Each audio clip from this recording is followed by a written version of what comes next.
From the days of Darryl LaMonica to Ken Stabler to Jim Plunkett, the Raiders have been the team of the big play, the game breaker.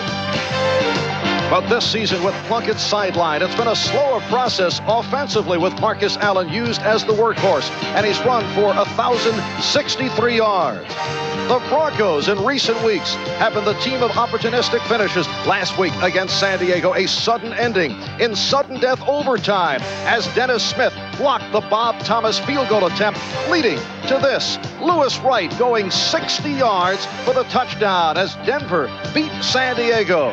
So the Broncos now 8-3 on top of the AFC West. One full game in front of the 7-4 Los Angeles Raiders. Hi, everybody. Marv Albert along with Bob Griese. This is the first of the home-and-home series between these two clubs. They'll do it again, resuming in Denver 2 weeks from now. And as has become traditional, whenever Bob Griese is involved in a football telecast, we like to look at what Bob calls the keys of the game. First, for the Broncos. Well, Denver has to be able to establish some kind of a running game, Marv. Dan Reeves said coming into the game that the Raiders rushed the passers on all 3 downs. It's going to be tough for the Broncos to do that today because they're missing their star running back, Sammy Winder. And Winder out at least 2 weeks because of arthroscopic knee surgery. Raiders have a couple of injuries. Lyle Alzado sideline, and the safeties, Van McElroy and Mike Davis, sitting it out. What about the Raiders? What are the keys? The Raiders have to have a good game from Mark Wilson. They rely a lot on Marcus Allen and Todd Christensen, but he has to spread the load. He has to get the ball to his young wide receivers a little bit and spread the load of the offense. So it will be the Los Angeles Raiders and the Denver Broncos. And is this Raider-type weather? It is a rainy, nasty day at the Los Angeles Coliseum. Raiders and Broncos getting set to meet for the first of 2 times this season.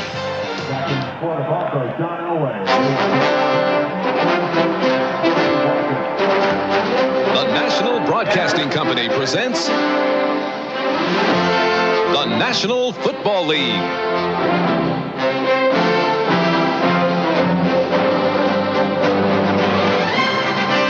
Today, from Los Angeles Coliseum in Los Angeles, California, it's the Denver Broncos versus the Los Angeles Raiders. Brought to you by Mercury Cars, the shape you want to be in. By Budweiser, Beechwood aged for that clean, crisp taste. This Bud's for you. And by Hewlett-Packard, the people who turn your business computing problem into a business computing solution.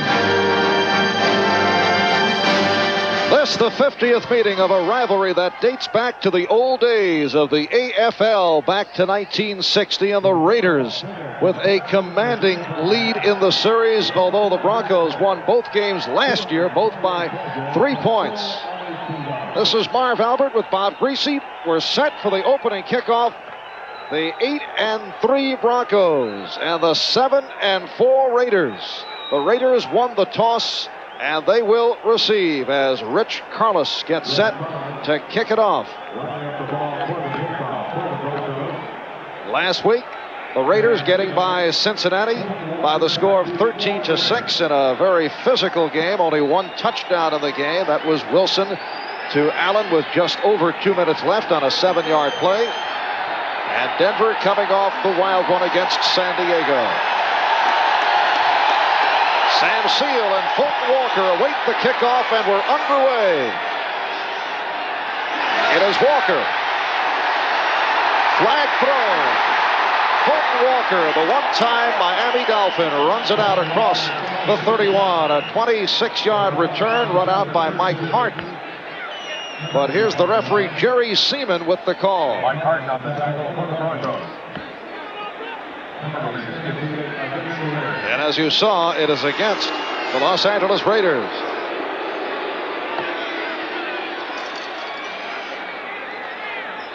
So Mark Wilson getting set.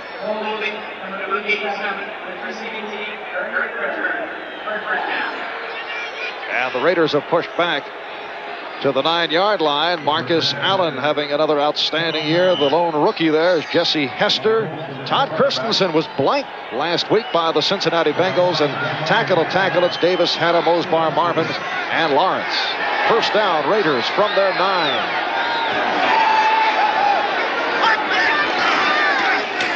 And it's Allen.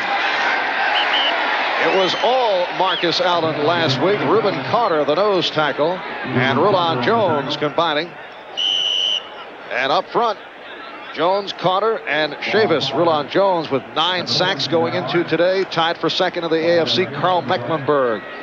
Off to an outstanding start with 7 sacks. We'll also see a lot of Ken Woodard rotating with Tom Jackson. Steve Foley making his second start since coming off injured reserve. And Dennis Smith off the sensational day last week. Second down and 5. And Wilson able to loft it out. It's broken up, intended for Allen.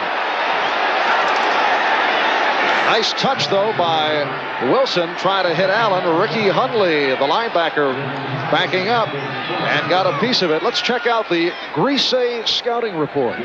Marv, one of the things the Raiders like to do is get the ball to Marcus Allen, either running or passing. This play that you've just seen was this Hester, the wide receiver, came to the inside, and Allen went to the outside. The other man they like to get the ball to is Christensen, number 46. And as I mentioned, had their troubles getting the ball to Todd Christensen last week. It's a 3rd and 5 from the 14.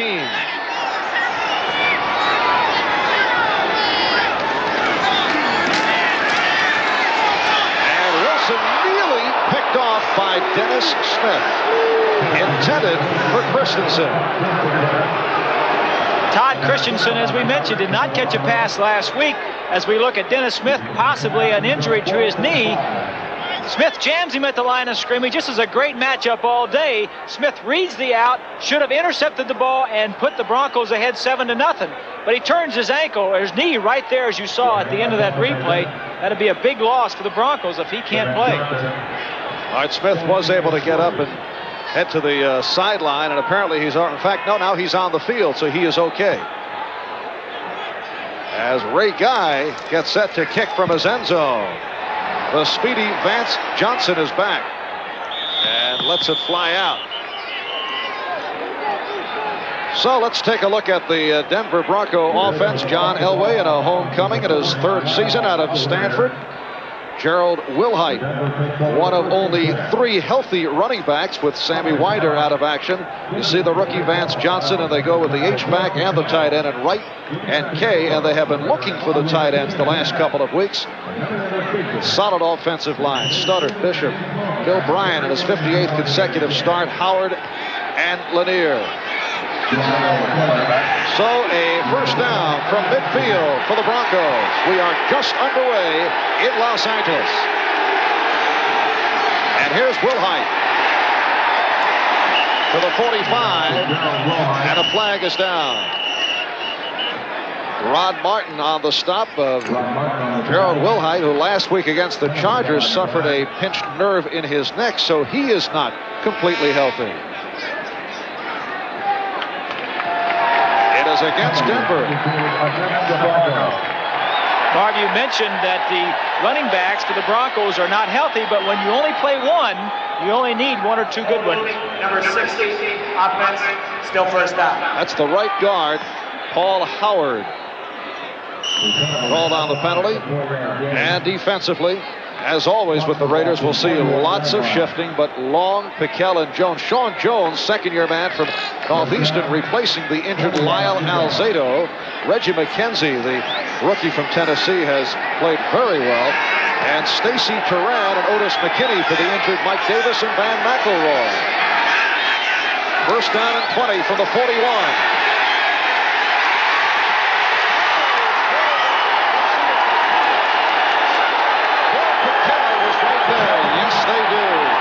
Piquel with the sack.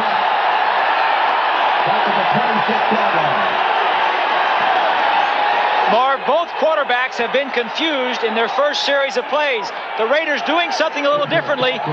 Man-to-man coverage. It was a screen to Elway's right side, and with man coverage, there's a defensive back right in the receiver's face. He couldn't throw the screen, and as soon as Elway saw that it was man coverage, he should have looked somewhere else. Poor read on Elway's part, but Wilson earlier was also confused. 7.5 sacks on the season for Piquel. Second and very long from the 27. It's Wilhite. Out to the 35, and this crowd is with it this week as opposed to the uninspired crowd that we heard here last week when the Raiders took on the Cincinnati Bengals. One of the men in the defensive line the Bengals will be concerned about is 75, Howie Long. He moves wherever the defensive coaches want him, usually over who they think he can rush the best. But there you see number 70, Studdard, getting a great block, helping Bishop, and he was not a factor. Third down at about 25. That's Watson in motion. And this is Sewell. The rookie from Oklahoma. Stopped by Jeff Barnes, who followed him across. Sewell running a little tentatively. When you have a Sammy Winder injured and a Gene Lang, who would normally be the next man in there, when you drop off to Will Hyde and Sewell, you really lose something. The point I was making a little bit earlier, when you only play one back, you only need one healthy one. Maybe they can get a full game out of the two healthy ones that they have today. Well, Lang also bothered by an ankle sprain. You see Fulton Walker awaiting this punt. Chris Norman in his second year out of South Carolina from his 25. And Walker moves up. He's to the 35.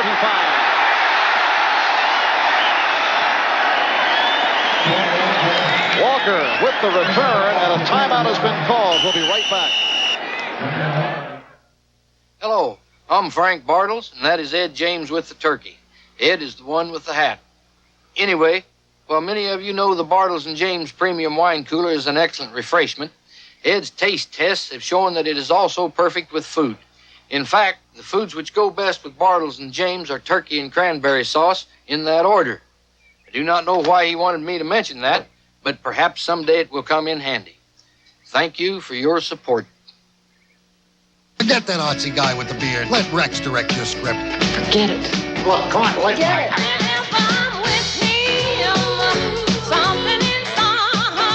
We shaped today's Mercury Cougar to help it hold the road, no matter which road you choose.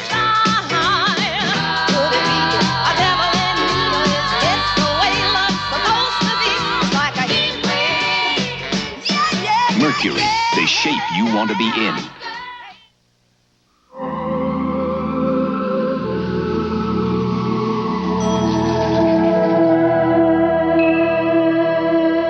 An idea can happen anytime. And when you work for Hewlett-Packard, you don't just sell business computing systems, you solve problems.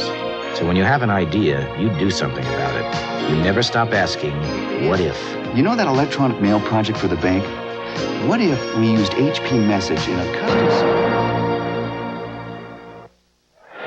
Rainy conditions here at the Coliseum in Los Angeles. Who has the edge, Denver or the Raiders? I think Mark Wilson, being 6'6", is going to have bigger hands. And every time you have bigger hands, I think you can grip the ball and throw it better. Elway likes to throw the ball much harder, has smaller hands, and I would anticipate if there's an advantage, it would have to go to the Raiders and Wilson. What kind of condition is the field in? Field is good. There was a ball game here yesterday, USC and UCLA. It did not rain during that game. The field is firm. It started raining about 10, 12 minutes before game time, so it's good field. It's a little slippery right now. 32-yard punt by Norman, a 16-yard return, so the first down from the 43. Wilson with the time. Jesse Hester on the deflection could not hang on. He had a second shot at it as Dennis Smith got a piece of it. First down pass. The Raiders want to loosen everybody up, fake the draw to Marcus Allen, and then a square in. Not a very well thrown ball. As we said, the ball is probably wet. The grass is wet. And even if the officials dry the football off, as soon as they put it down, the bottom of it is going to be wet. Second down play. Mark Wilson 0 for 3. He's been intercepted 9 times his last 4 games. Marcus Allen on a delay to the 49. Stopped by the inside linebacker, Steve Busick. We're early first quarter with no score at the Coliseum. The Patriots have come from behind. They've tied the Jets at 13. And Tony Eason has relieved the injured Steve Grogan. That's the final score. Miami knocking off Buffalo 23-14. Chicago winning big over Atlanta, and the refrigerator did score from a yard out. Washington leading Pittsburgh 30-23. It's a 3rd down and 5. And Wilson throwing. Let's see, Marcus Allen incomplete. Randy Robbins on the coverage. That tells you a little bit of how Joe Collier thinks of Robbins, to put Robbins on Marcus Allen, one of their top receivers coming out of the backfield. The Broncos going with 6 defensive backs, 4 linemen, and Mecklenburg in their normal defense, Marv, is playing a defensive end. A little bit different look for the Raiders than they expected. And the Broncos now have depth in the secondary because of the playing time that Lilly and Robbins have gotten due to injuries earlier this season. So they're in good shape. They're back and healthy. Wide Ray Guy punting from his 34. And Wilhite lets it carry out a short punt but no return. And a timeout has been called. We'll be back here in Los Angeles in a moment. The black Cadillac, please. Right away, sir. Excuse me. I believe that's my Buick. Yes, so it is. Today, it's not easy to distinguish yourself from the crowd. Is this my Cadillac? No, it's an Oldsmobile. I think. Yeah. This is the Buick. No. This is the Buick. No, this is the Cadillac. The Lincoln Town Car, please. Yes, sir. Lincoln builds luxury automobiles with uncompromised individuality. So whether you choose the spaciousness and comfort of the Lincoln Town Car, the style, sophistication, and grace of the Lincoln Continental, or the driving exhilaration of the Lincoln Mark 7, you'll have the satisfaction of knowing that there's nothing like a Lincoln. Lincoln. What a luxury car should be. This bud's for all that you do. You keep America going. You keep the juices flowing. You are the muscle, the hope and the hustle.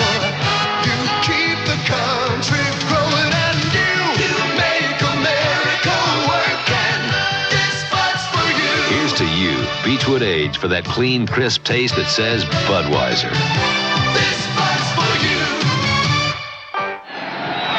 Coming up this Thursday here on NBC Sports, a Thanksgiving special. The New York Jets and the Detroit Lions from the Silverdome in Pontiac. 12 o'clock Eastern Time. It'll get underway with NFL 85 and host Bob Costas and Dick Enberg. And Merlin Olsen will be joined by Bob Greasy and the Telestrator. Or is it the Telestrator and Bob Greasy? Instead of a turkey under my arm, I'm going to throw this Telestrator and head on up to Detroit. Getting violent. And the Jets and the Patriots now in overtime as the Jets look to the short work week. The Broncos from their 26. No score, 5 minutes gone by in this first quarter. And Elway hands it off to Wilhite. Sean Jones, number 99, in his second season out of Northeastern, the man replacing the injured Lyle Alzado in on the stop. Well, Jay Schrader replacing the injured Joe Theismann, leading the Redskins to the victory, and we'll hear more from Joe Theismann at halftime in a chat with Bill McAtee. Cleveland now tied with Pittsburgh off the victory over Cincinnati. What has happened to that Bengal offense? 2nd down and 9.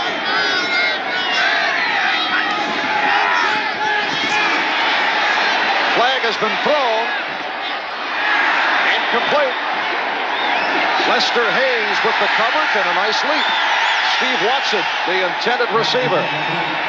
Lester showing his dexterity. Let's see, last year Hayes was referring to Elway because he throws so hard and so effectively as Goose Gossage Elway. Now this season, Lester, a man who always, a man of his times, calls him Goose Gooden Elway. Well, Lester always has the right word for the right moment as we take a look at Jerry Seaman trying to figure out exactly what the infraction was. But you know, Marv, both of the safeties for the Raiders are out of this game as we get the call. Offsides and illegal use of hands, both against the Raiders.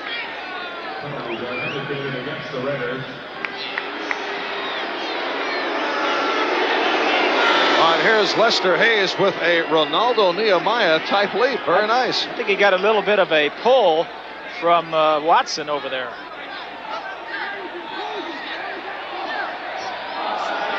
Number 37, defense, penalty decline. And it's called on Hayes. Number 37, defense, penalty accepted. Well, we had two flags on Lester. One he lined up off sides, and the other one he had his hands in Watson's face. Probably why Watson, at the end of that play, grabbed a hold of Lester and threw him over the bench. But the point I was going to make, Marv, was the defensive secondary for the Raiders is hurting. Mike Davis, their strong safety, and McElroy, their free safety, both out. But the two men that they really need are the corners, and they're healthy, and they can cover those wide receivers. Denver first down from their 32. Watson in motion. And it's to the tight end, James Wright, at the 38. Hayes on the coverage. San Diego in another wild ball game. Leading Houston, they've come from behind. They lead by 35-34. Detroit and Tampa Bay go to overtime, so we have 2 overtime games going. And that's a final. New Orleans over Minnesota, 30-23. Cardinals over the Giants in the first quarter. 2nd and 5. Ball spotted at the 37. And again, Elway to his right. Off the screen, he has Clarence Kay. And has a first down. Hayes on the tackle of Kay. It's a well-designed play, Marv. Elway fakes a pitch to his left side and gets the linebacker coming across, and Kay, initially blocking the linebacker, slips out. You take a look at it, fakes the pitch. That holds the linebackers and also McKinney, and now Kay slips out into the to the sideline. You see a trend here. Kay and also Wright catching passes early in the game. John Reeves wanting to throw to people that they don't normally throw a lot of passes to. You mean Dan Reeves? Dan Reeves. Switchboard lighting up immediately. All right, Wilhite. And some extracurricular activity. Gerald Wilhite out near midfield. Just under 8 minutes left in this first quarter. And we have no score. Raiders and Broncos, first of 2 meetings this year. They'll do it again at Mile High in Denver in 2 weeks. There's Turan, Stacy Turan. They don't use him to cover as much as they do to force the run. Davis, who he's playing for, was a very good hitter and a very tough force man. 2nd down and 10. Wilhite. As you see, the Broncos attempting to establish the running game. We said going into the game, Marv, they wanted to establish the run. And again, a flag thrown.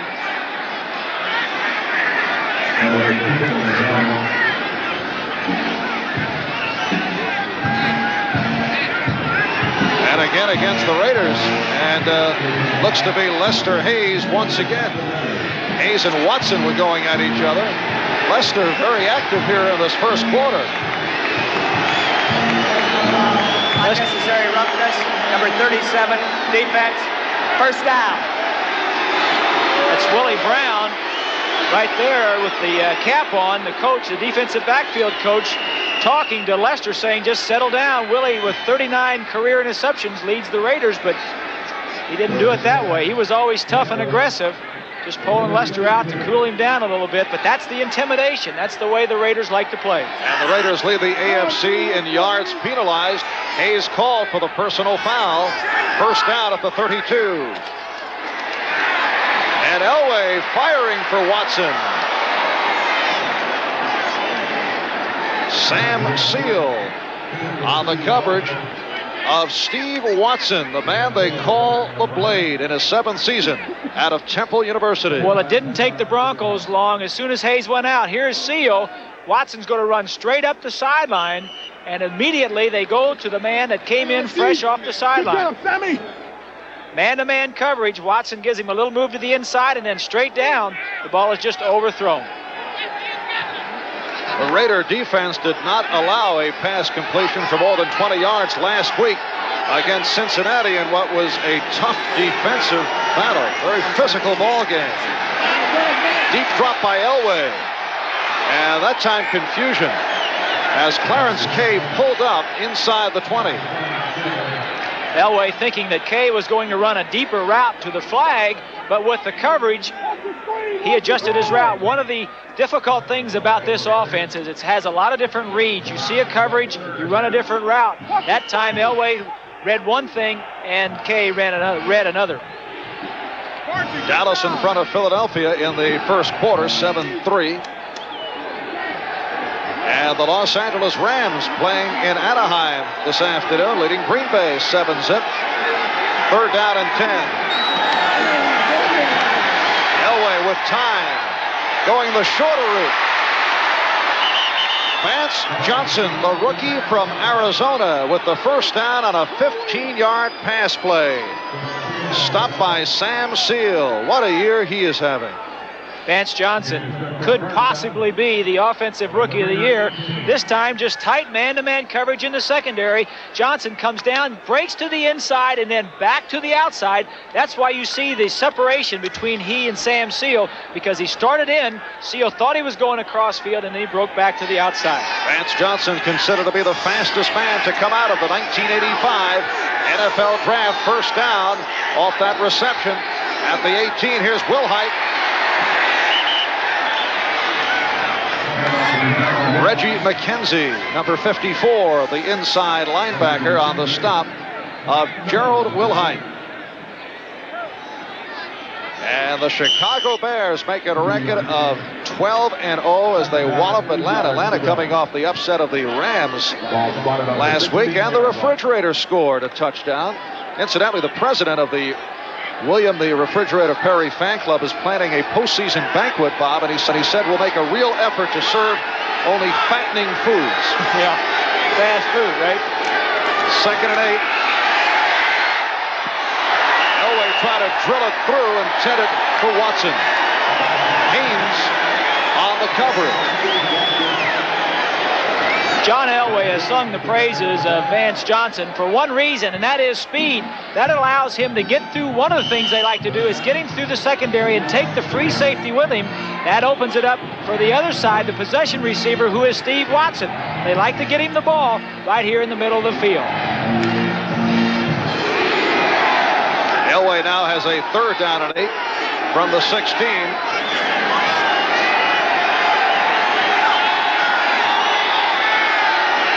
That is Watson, 81, coming across. Elway looking that way, then goes the middle and has it. Let's see where they spot it. It is a touchdown. A 16-yard touchdown pass play. And the Broncos take a 6-0 lead as he split through Turan and McKinney. Watch the two safeties now back here. The two safeties are just playing deep now. You'll see the receivers come down. They're man-to-man coverage down here shallow, but the safeties are supposed to help out. Watson will break to the outside and then come back in. There you go, right in front of the safeties. One of the things they missed by having those two safeties out of the ballgame. And Rich Carlos connects on the extra point. 11 plays, 74 yards, 5 minutes and 11 seconds, capped off by the touchdown pass to Watson. It's a Radio Shack Merry Christmas. I got the kids a Science Fair 201 electronic kit. The 108-page instruction book has projects that are easy, educational, and fun. Spring connectors mean no soldering, and it's battery operated, so it's 100% safe. And it was on sale at Radio Shack for $39.95. Dad, listen to Santa Susie on the radio.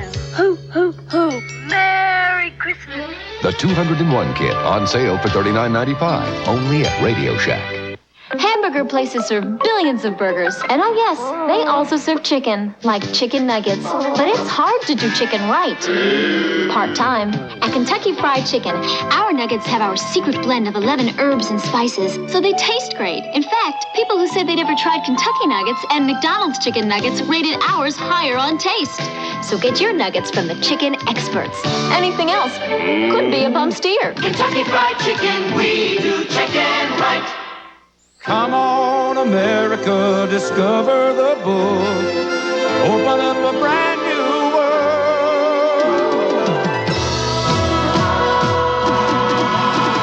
Heroes in history, action and victory. Come on, America, discover the book. Triumph and tragedy, romance and mystery. Come on, America, discover the book. What's new under the backboard and above the hoop? Find out who's hot and who's not on an Al McGuire preseason basketball special on NBC. Steve Watson, who moments ago caught his 4th touchdown pass of the season. Elway throwing number 16. And a drive that took some time, 5 minutes, 11 seconds. Steve Watson has said that with that more speed in the lineup with Vance Johnson, he's getting a lot of attention, and Watson has caught more passes in the last 2 weeks than he has in a long time, and he attributes that to Johnson. High short kickoff by Carlos, and here's Fulton Walker on the return. And a good one. Fulton Walker running it out for 27 yards on the return. Ricky Hundley tripped him up. Here's another look at that Elway touchdown pass. Watson in motion. Hayes coming across is going to get lost to the outside, and then Watson is going to go back into the middle. Motion tries to disrupt the bump and run tactics. Now watch Lester Hayes as he comes across. Watson goes back to the inside, and Hayes is to the outside. He's wide open in the middle of the field, and the safeties cannot get there in time. 5 minutes left, first quarter. And the Raiders first down from their 39-yard line. Hester in motion. And it's Marcus Allen. Change of direction. What a move! Marcus Allen goes the distance.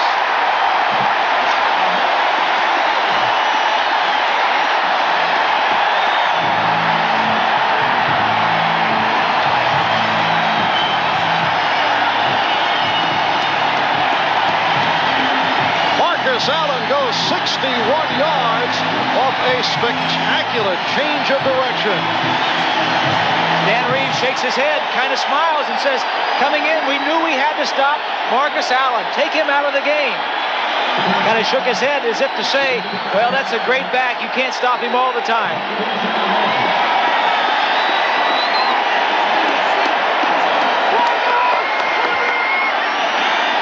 Marcus Allen with 11 touchdowns in all this season.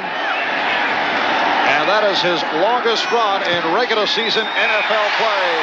We're tied at 7 as Chris Barr puts it right through. Good day, sunshine. Good day, sunshine. I need to laugh. We shaped the Mercury Topaz to help it hold on to the road. The way you hold on be your sunshine. I feel good in a special way. I'm in love and it's a sunny day. Mercury, the shape you want to be in. I'm Dan Marino, and at Christmas time, I take care of the hands that take care of me. I pass isotoner gloves to the hands that catch my passes. And I hand off these custom-fit isotoners to the hands that carry the ball. And of course, I never forget to take care of my blockers, because how can I throw a pass when I'm laying on my back? This Christmas, give isotoner gloves by Aris. And take care of the hands that take care of you.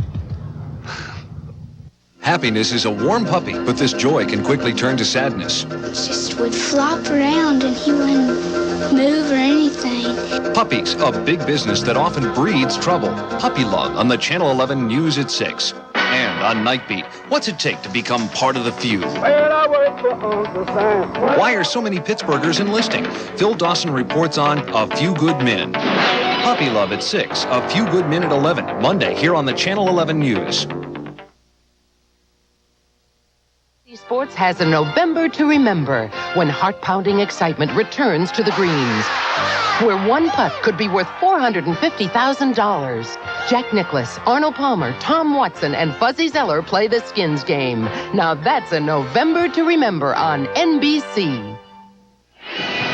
Crowd here at the Coliseum still buzzing off the 61-yard touchdown run by Marcus Allen. We're tied at 7. Just under 5 minutes left in this first quarter. Marv Albert with Bob Greasy. And Chris Barr with the kickoff. And Vance Johnson takes to the 20, 25. Fumble, solid blocks, a fumble. And the Raiders think they have it. They do.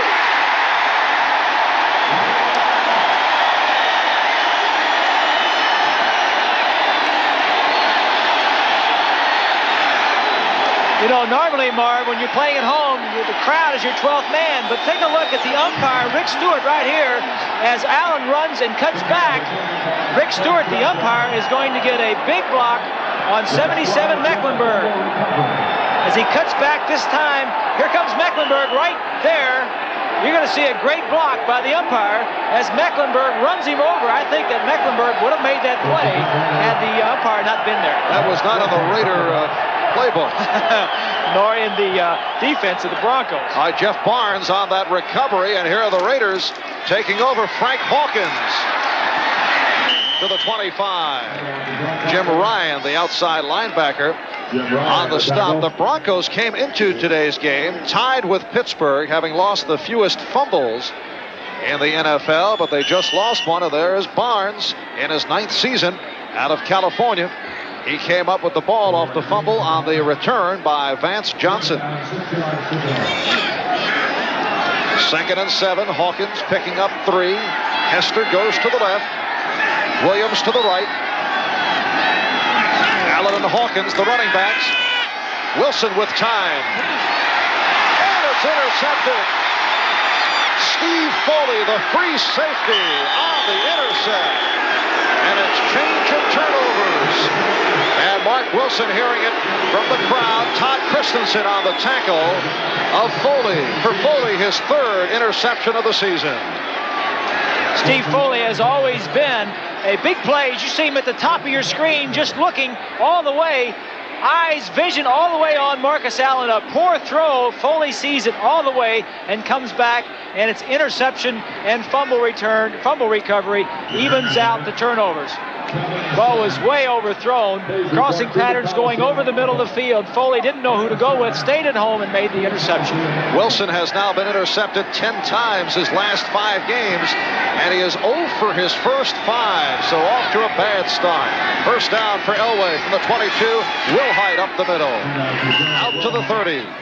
Gerald Wilhite, who earlier this year was bothered by a knee problem. Last week suffered that pinched nerve in his neck.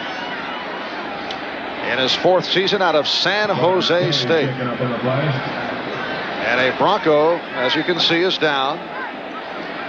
McKenzie and Turan on the stop of Wilhite. And it looks like the tight end Clarence Kay.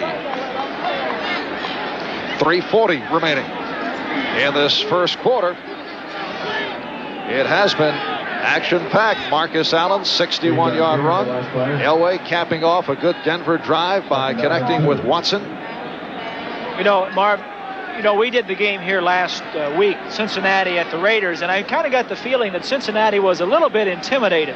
You don't get that feeling with the Broncos. The Broncos in the same division, the Western Division, playing the Raiders twice a year for the last how many ever years. You don't have that same intimidation of the teams when you play them twice a year. You get to know each other. It's like playing your back next door neighbor. Check of the scoreboard. Philadelphia leading Dallas. Rams over Green Bay in the 2nd. And Kansas City leading Indianapolis. Kansas City trying to stop that 7-game losing streak. Talk about the intimidation Dan Reeves suggested to his Bronco players during the week. Well, slap some people around. Get involved when you're still in Denver. Get ready for the Raiders. 2nd and 2. And the screen for Wilhite. And a Denver first down. Stacy Turan running Wilhite out. Dan Reeves says it's all right to be in a bad mood this week. You know, go home and kick your dog around a little bit. We're playing the Raiders.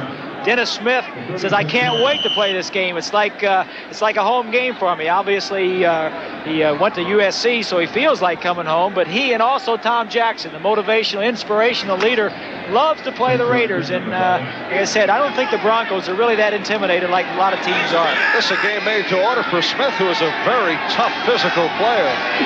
First down from the 36. And Elway wants to talk it over. Timeout is called. When you see a quarterback do that, Marv, usually he's got the wrong play called, and it's too late to check it off. Very rarely is it the defense that makes him call that timeout.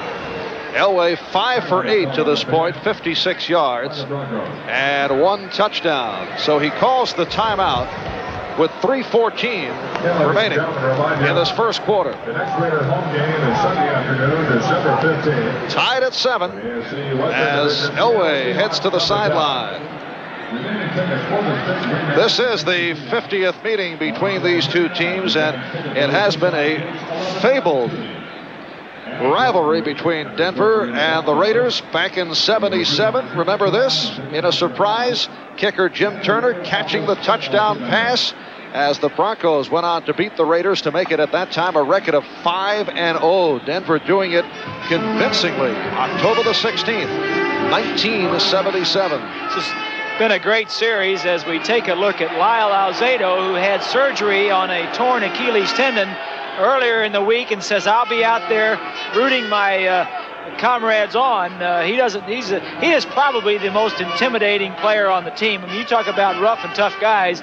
Lyle really isn't that way, but he comes across that way. A cast with some wrapping on it to keep it from coming off. I'm sure Alzado, if he gets in there a few weeks from now and he doesn't like that cast, he'll dunk it in a swimming pool or a tub of water and get the thing off anyway. But for now, it's protected. Report on tight end Clarence Kay, who was knocked down just a moment ago. The wind was knocked out of him, but he's okay. And will return. And set to resume. First down from the 36. And it's Steve Sewell on the draw. And you see the Raiders with the gang tackle led by inside linebacker Matt Millen. And the outside man, number 91, Brad Van Pelt. Steve Sewell, a rookie from Oklahoma, had a strong game some 5 weeks back against the Kansas City Chiefs when Sammy Winder had the flu and was a last-minute scratch. He's averaging about 3 yards per carry. 2nd and 7. That's Sampson, 84. Elway looking for Sampson. Underthrew. Mike Haynes on the coverage, and the Jets defeat the Patriots in overtime, 16-13. So the Jets now with a record of 9-3, and they are by themselves on top in the AFC East. New England at 8-4. Miami with the victory. They too are 8 up, 4 down. And the Jets will take on the Detroit Lions Thanksgiving Day here on NBC this coming Thursday. 3rd down and 7. Again, Sampson in motion.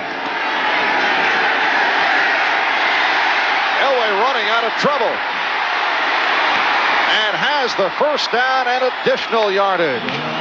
John Elway, who averages 5.5 yards per carry, leading all NFL quarterbacks in that department, runs 15 yards for the first down.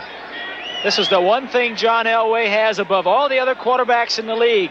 Obviously, he's a good thrower and he's got a strong arm, but his ability to avoid the rush and take off downfield and get the first down, smart move to get out of bounds, that is what gives the defensive coordinators around the league all the nightmares when they play the Broncos. The ability for Elway to run.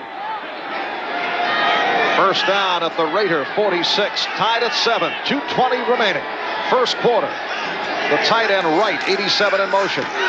Wilhite inside the 40. Good pickup by Gerald Wilhite. McKenzie and Turan on the stop down the freeway. The Rams leading the Packers 14-7. A 98-yard kickoff return by Ron Brown, an 86-yard kickoff return by Ron Brown. Ron Brown going wild for the Rams. Could be the day of the big plays. We had one with Marcus Allen going for 61. 2nd and 2 at the 38. Nice play, Wilhite has the first down. Mike Haynes on the stop, a shot put type release that time by Elway. Well, it's a misdirection play. Watch on your left side, the two tackles, the guard and the tackle pull, and Elway has to fend for himself out there with the defensive end and linebacker. Just gets the ball off. It's plain to see that the Raiders have seen that play before, having played the Broncos for so many times, so many years. They see that play, and Elway executes it very well, but his athletic ability is what made that play complete. As you see, the Broncos dominating here in this first quarter with just under a minute remaining. However, on the scoreboard, tied at 7. First down from the Raider 36. A bullet now thrown for a pickup of maybe a yard. Steve Sewell on the reception. Rod Martin making the tackle. Picked up a yard on the play. It'll be a 2nd and 9. You mentioned earlier on our traditional part of the telecast, the Bob Greasy keys. And you said that the Broncos must establish the run. What are you feeling? Well, I think they're doing a good job of it. They're throwing some on first down, but they're also establishing the run. And they've got a good drive going here. And this the 9th play of this drive. Sampson, 84, peeling off. And Elway to throw. And Steve Watson upset because he felt he should have made the catch. A penalty flag has been thrown. Lester Hayes covering Watson. Only 2 seconds left in the first quarter. Why does Jerry Seaman look so happy when he calls the penalties? Well, he's smiling for his mommy, I guess. But again, Lester Hayes on the hold. When you play the bump and run defense and very aggressive, you're going to get it. Watch the grin. Watch this. Holding, number 56, defense, first down. It's Barnes, Jeff Barnes, who is on the call. But here you see Watson inside release. Now he's going to stop and go back to the outside. This ball is thrown over 55 Millen, right in his hands, and just drops it. That's what tight coverage will do to you sometime. You knew he was going to get hit, and he tried to catch it and bring it down, but they got the penalty instead. And a first down at the 30, 4th penalty called on the Raiders. 2 seconds left in this first quarter. Sewell going to the outside, and the Broncos are running well here in the first quarter. Good blocking inside. McKenzie on the stop. That's the end of the first at the Coliseum. Denver and Los Angeles tied at 7.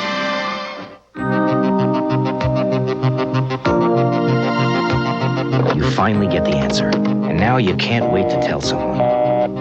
Here at Hewlett-Packard, we never stop thinking about how our business computing equipment can be used to solve your company's problems. It's the Hewlett-Packard way of doing things. We're always asking, what if? I've got it. They need easy access to their database, right? What if we used the Personal Productivity Center app? I'm Rich Carlos of the Denver Broncos. I want you to meet a very special person, Jerry Armstrong. Her story started back in 1978 when she was only a child. The doctors diagnosed a deadly form of cancer in her eyes. Can any of us imagine the choice her family had to make? The operation to remove Jerry's eyes or to lose her life to cancer. Well, they chose life, and the little girl came to the United Way Red Cross program for the blind. Good little boys and girls in the city will be happy because... That was 7 years ago. Now I want you to meet Jerry today. Jerry's an intelligent young lady and has one of the top grade point averages at John F. Kennedy High School. Her special work's the work she does with her computer. It's equipped with a special Braille type and also a voice response, which has opened a whole new world for her. Jerry has beaten the darkness, and with the help of the United Way, she's got her own piece of the rainbow, thanks to you. This message furnished by the National Football League.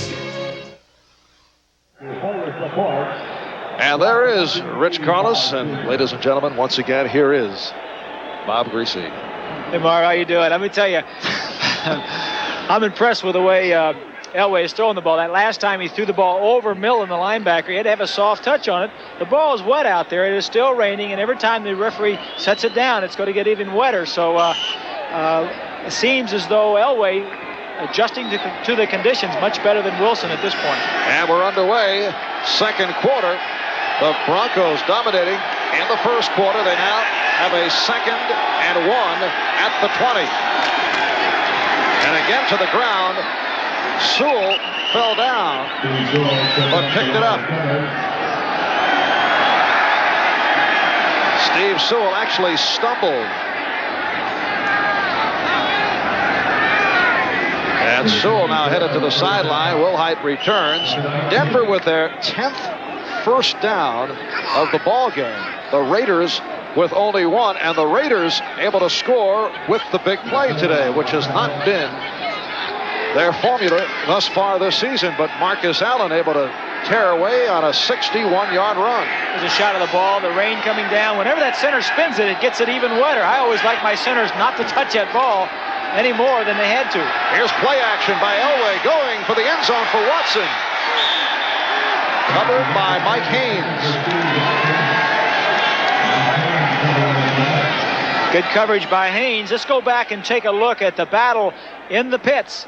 75 is Howie Long. You'll see the hold right there, the right hand of Lanier, 76, and 47 is Wilhite trying to help out, but the initial thrust of Long showed that Lanier had a hold of his jersey just long enough to control him and then let him go. Studdard and Lanier at the tackles, Bishop and Howard at the guards, Bryan at center in his 9th year out of Duke. That was a good hold, though. He had his hands inside the framework, but he had a handful of jersey. 2nd down, 10 play. Wilhite, as Reeves continues to concentrate with the running game. I say a good hold, Marv. A lot of times the officials will look for the arm outside the body to try and control you. But if you have your hands inside the framework or inside the shoulders of the defensive man, they don't see it. But if you have your hands out and you grab the jersey, you're controlling him just as well. Of course, it is all point of view. Opponents of the Raiders and Howie Long claim that Long is the best at making it seem as if he is being held by the way that he's able to have opponents hook him. It is a 3rd down and 7 from the 16. Elway on the roll and fires for Sampson and has another first down. Nice catch by Clint Sampson in his 3rd year out of San Diego State. Picked up 9, and it will be a 1st and goal for Denver.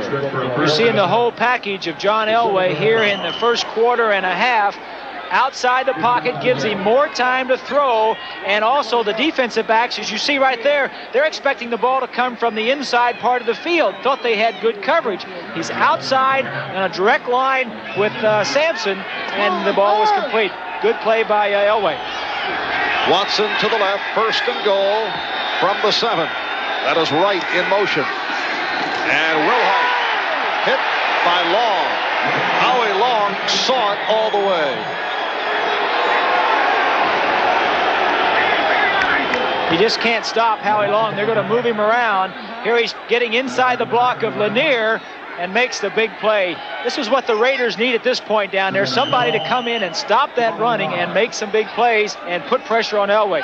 The first thing you have to do to Elway is contain him, not let him get outside the pocket. Of course, the Broncos have designed rollouts to get him out there, but the thing that the Raiders want to do is contain him because he's much more dangerous outside the pocket than he is inside. Denver lost 2 on the play, and Elway may have called a time. Let's see. Yes, he did. And again, looking to talk it over. So Denver with the timeout. We'll be right back.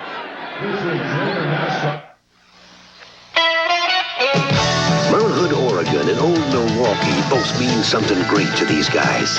Mount Hood means the best summer skiing in America. And old Milwaukee means a great beer. Cold, crisp Old Milwaukee beer and smooth, golden Old Milwaukee Light. There's nothing like the flavor of a special place at Old Milwaukee beer. Old Milwaukee and Old Milwaukee Light. Man, it doesn't get any better than this. Look what just popped up. The new Sony Handycam. A video camera recorder that sees and hears every move. Just point and shoot and catch all the fun. It's so tiny it fits in one hand. The new Sony Handycam. Where will it pop up next? Introducing a new, longer-lasting Energizer. The new Energizer AA battery. It's supercharged. Now radios play 14 hours longer than before. It's supercharged. No battery in the world outlasts it. When you've got to go in ice and snow, you're gonna go with Prestone. Driving just 10,000 miles on weak, neglected antifreeze can leave a radiator looking this bad, while the Prestone radiator looks this good. America goes with Prestone. Today's game is brought to you by Old Milwaukee and Old Milwaukee Light. It doesn't get any better than this. By the astonishingly simple new Sony Handycam. All the excitement of video movies now in the palm of your hand. And by the 1986 Volkswagens. It's not a car, it's a Volkswagen. And this the 15th play of the drive for Denver. 2nd and goal from the 9. Elway flipping it in desperation, intended for Wilhite, who claims he was being held back.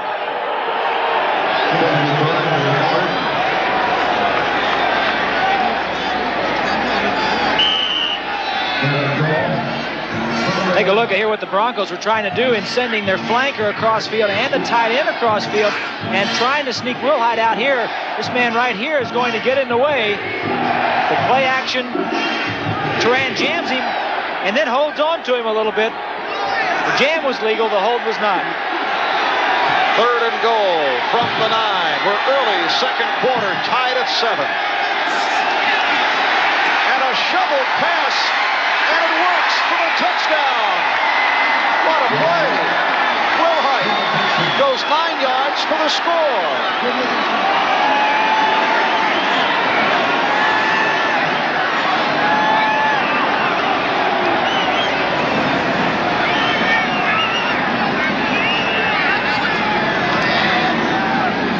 Bob, that was not Dwight Gooden, Elway. No, it wasn't. That was the old shovel pass. As watch Elway pull the defensive man to him and then shovel the pass forward. That's where you give your quarterback up to the defensive end so you can get a touchdown. Good effort by Wilhite in forcing his way in. And here is Rich Carlos. Penalty flag thrown. Kick is good, and a marker is down. Denver with a 14-7 lead.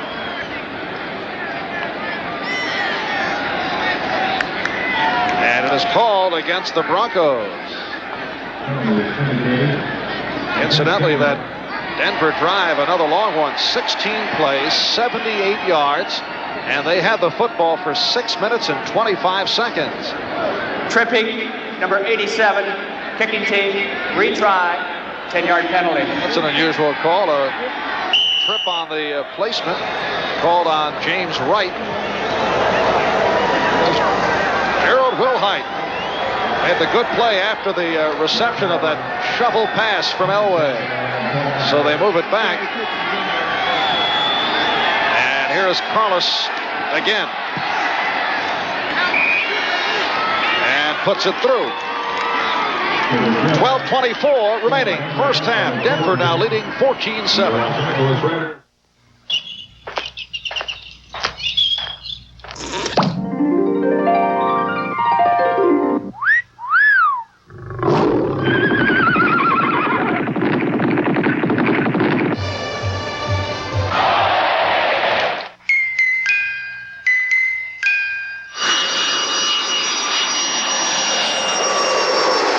The affordable German road car. The Volkswagen Jetta. It's a Radio Shack Merry Christmas. I solved all my gift problems at Radio Shack's Christmas electronics sale. Got my son two-way bass reflex speakers, half price for only $39.95 each. For my daughter, a cordless telephone, on sale $69.95. I got my wife a dual alarm clock radio, sale price $34.95. I even got myself a full-size solar calculator with memory, on sale only $8.88. Super sale. A Christmas electronics sale only at Radio. Escape on my airline, United, to the wonders of Maui. With a fare so low, it'll bring Maui alive. Peaceful island paradise, playful island sight, vibrant island waters, exotic island nights. The friendly skies bring Maui alive.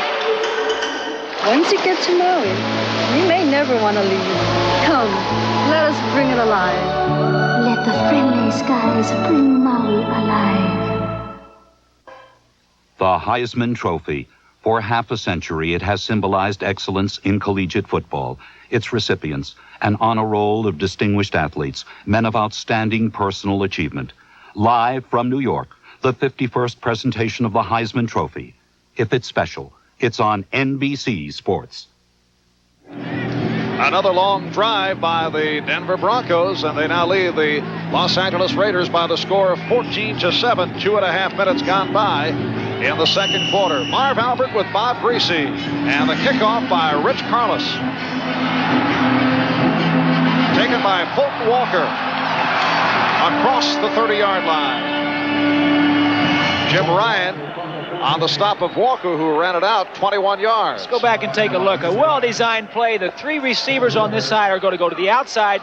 The defensive end is the man they're going to sucker. As he comes upfield, Elway is going to pull him, and then he's going to pop the ball right back inside to Wilhite as he goes in for the score.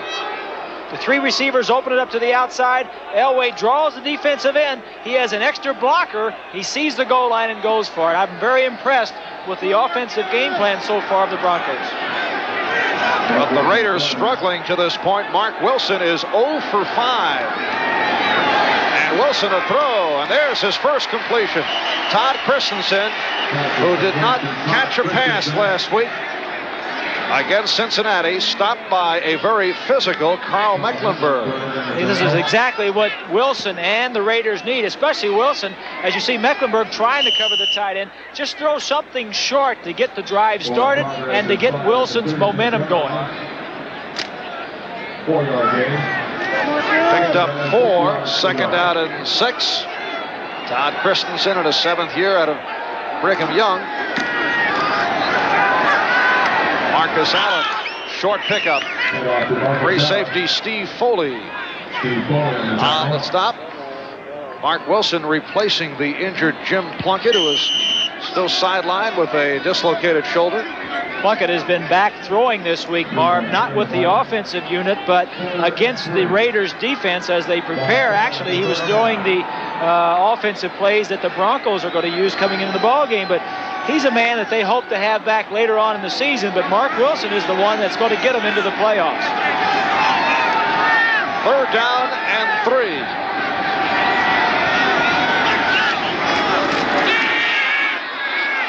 And Wilson goes to middle. Dokie Williams on a long gator inside the 35, brought down by Steve Wilson, a 28-yard play. Good play calling. Tom Flores not throwing the ball deep and not holding the ball real long, as the Raiders have a tendency to do, but a crossing pattern by a wide receiver, Dokie Williams, with a lot of speed. Get him the ball, get something going, and now they've got the ball in good field position. Dokie Williams has, as you say, the good speed, also has the jumping ability, but he has been inconsistent. Last week against the Bengals, he caught 4 but dropped several. First down from the 33. Marcus Allen picked up a couple.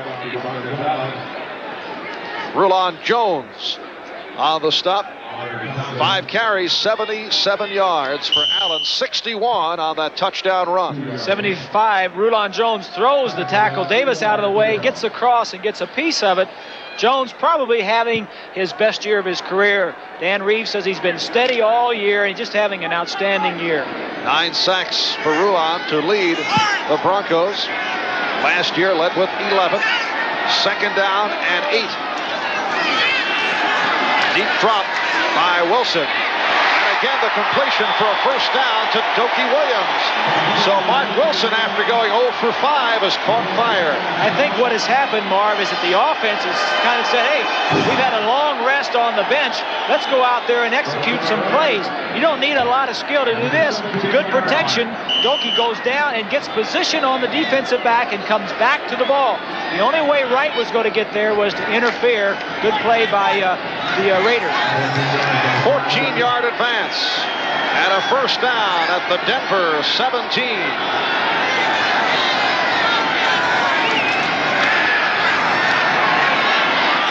And Wilson has Christensen. Touchdown.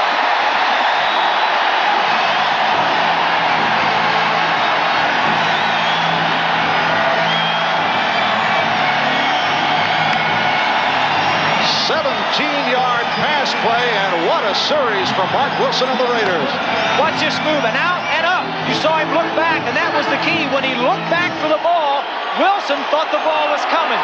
Now that had to come from some film study during the week for them to know that would work down in that area of the field. I'll tell you a little bit about the character of the Raiders, having the ball stuffed down their throat the entire way. The offense comes back and not doing much and puts a score on the board. And Chris Barr trying to even it. And does. 6 plays, 68 yards, a quickie drive, and we're tied at 14. Some people choose Air Express companies for the wrong reasons. Hello, Bill. I sent you a package yesterday with a real cheap Air Express company. Package? What package? I sent you a package yesterday. You should have seen the courier. He was gorgeous. Package? What package? I sent you a package yesterday, and I could win their sweepstakes. Package? What package? There's only one reason to choose an Air Express company: reliability. And that means Federal Express. Why fool around with anyone else? Crow Wing, Minnesota, and Old Milwaukee both mean something great to these guys. Crow Wing means Northern Pike. Big and mean. And Old Milwaukee means a great beer. Cold, crisp Old Milwaukee beer. And smooth, golden Old Milwaukee Light. There's nothing like the flavor of a special place. And Old Milwaukee beer. Old Milwaukee and Old Milwaukee Light. You know, it doesn't get any better than this. Guidance systems, marine navigation, computer systems. Sperry technology has set a standard for anything that moves, on land, sea, or air. Now Sperry will set a new standard for airline safety. A warning system that can sense wind shear and alert the cockpit automatically. You know, a lot of people consider Sperry a safe choice. They don't know how right they are.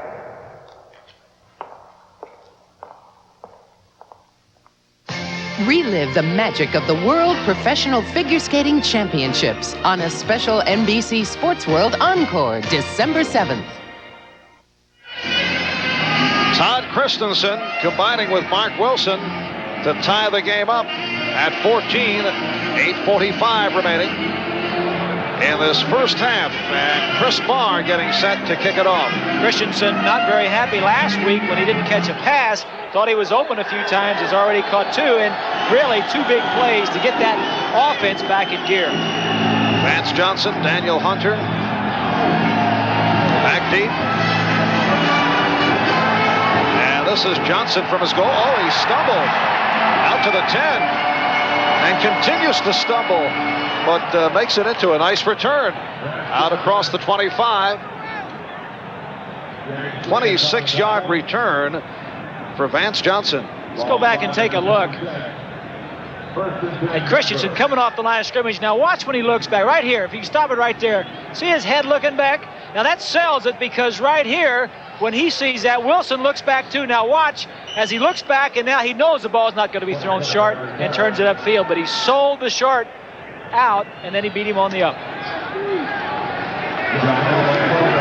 The telestrator showing us with arrows. Very nice, Bob. Yeah, we got everything over here. How impressive. Will the arrows show up on Thanksgiving Day for Dick and Merlin? James Wright. But a penalty flag is thrown right on the reception run out by Reggie McKenzie.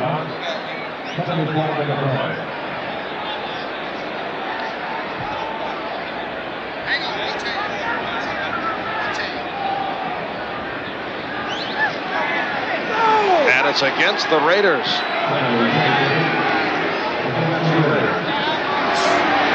So once again, the Raiders are hit with the call. Illegal use of hands to the face, number 22, defense, penalty decline, first down. That's Mike Haynes, the right cornerback. He said, me? Was it on me? But I tell you, Marv, it's the style of the defense. It's aggressive, the bump and run, the wide receivers.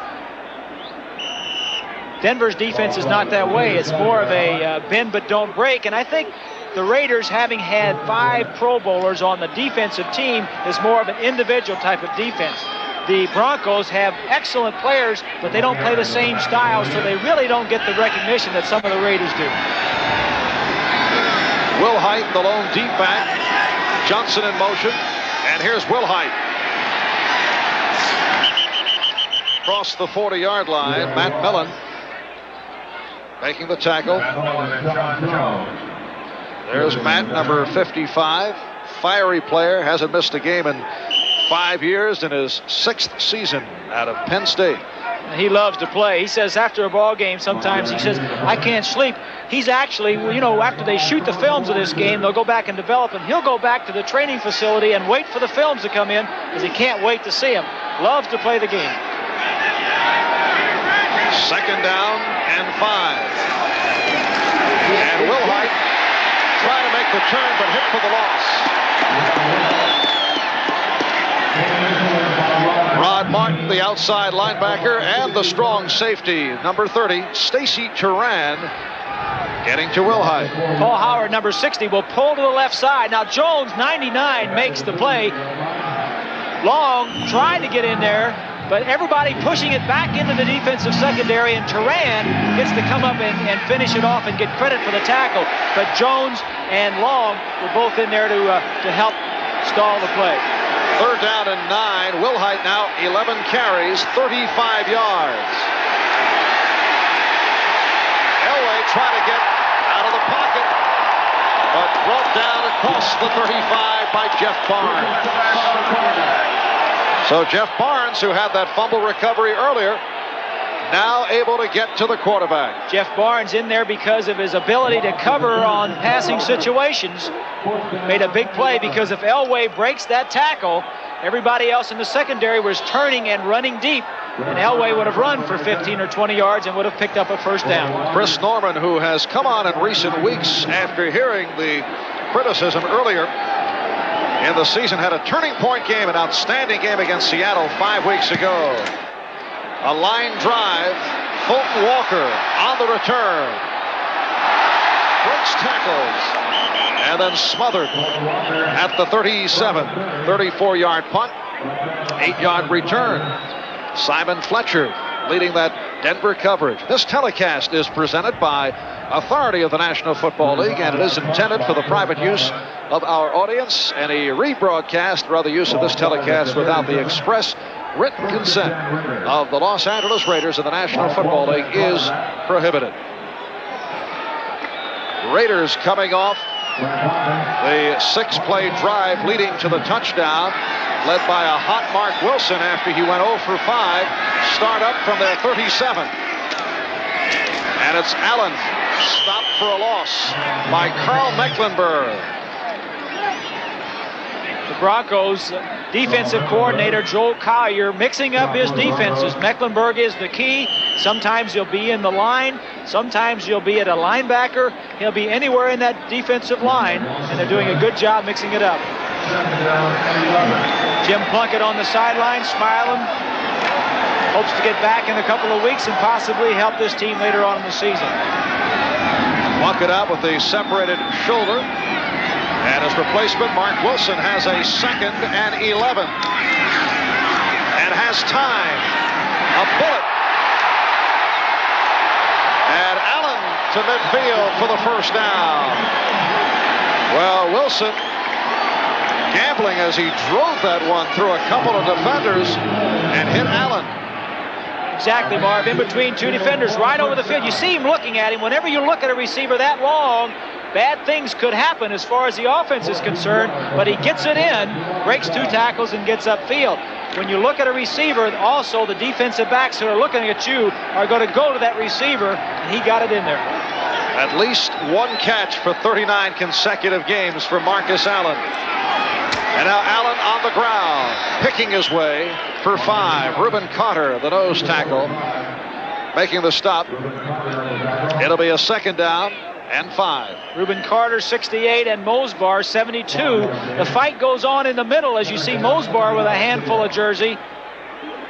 But that's where the running game starts and finishes as far as the offense and defense. If you can control the nose, you can run up the middle, and if the nose man controls the center, then you're going to have a guard from one side or the other, double team on the nose and on the nose, and you're going to have somebody open to make the tackle.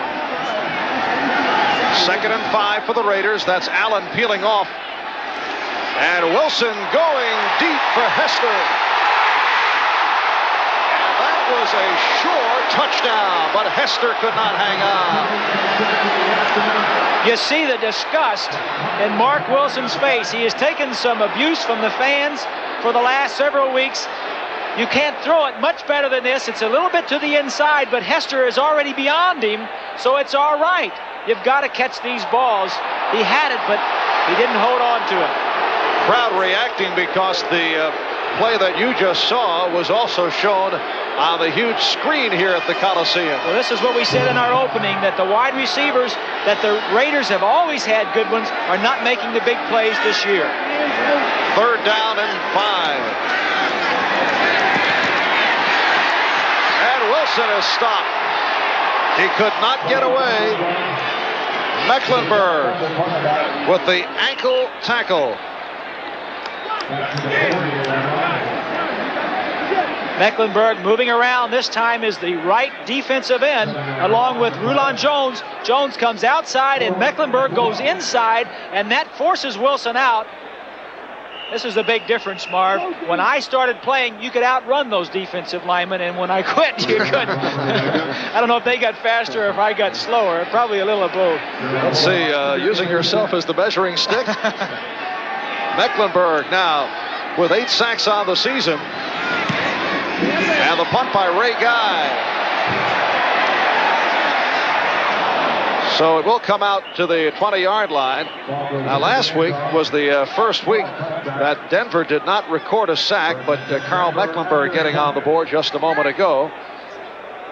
With 3:48 remaining in this first half, we're tied at 14. It's the elbow of Mark Wilson. When he went down that last time in the sack, he kind of grabbed his arm. I think what he did is he jammed his arm and shoulder when he hit the ground, and they're looking at that left shoulder of Mark Wilson. The backup to Wilson is Rusty Hilger, who has played very little, but has had his moments, a rookie from Oklahoma State. Wilson trying to walk it off. 52-yard punt by Guy. And a first down from the 20 for the Broncos. Will Height. Stopped by Turan. Stacy Turan getting right to the running back, Gerald Wilhite. Turan playing very well in the place of Mike Davis. Straight blocking, goes to the left side, and nobody picks up Turan. That was one of the concerns with Turan and also McKinney filling in for the 2 safeties. They need to come up and force the run. That's their safeties do that a lot. In fact, McElroy and Davis were the 3rd and 4th tacklers on the ball club. 2nd and 10 from the 20. Wilhite with a hole.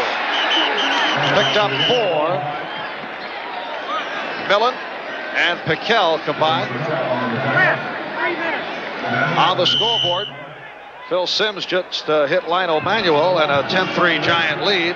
in the second quarter, 31-yard touchdown pass. Dallas leading Philadelphia, so Dallas at 7-4 and the Giants at 7-4. The Rams playing at Anaheim today, leading Green Bay 14-7 off those Ron Brown kickoff returns, one for 98 yards and another for 86 yards. Third down and 6 from the 24. That is Watson in motion. And again the shovel. And it's incomplete. The Raiders claiming it should be a fumble. That was a very dangerous maneuver by Elway because a lot of black jerseys were there. The Raiders say you can do it to me one time, but don't try it twice. Sean Jones, all 6'7" of him. Elway's going to sprint to his left and hope to pull Jones up the field. Jones plays the guard, Howard coming to him, and actually the ball hits his leg. Not a lot of room for Elway to get that pass, and that's what it is, a forward pass in there.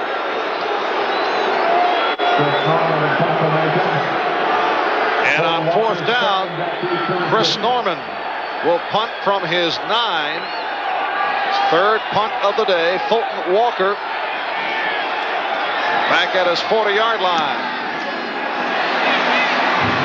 And a short punt, but gets the roll. Penalty marker is down. We're down to 2:12 left in this first half. Norman will be credited with a 43-yard punt. But let's see what the call is here. Referee Jerry Seaman.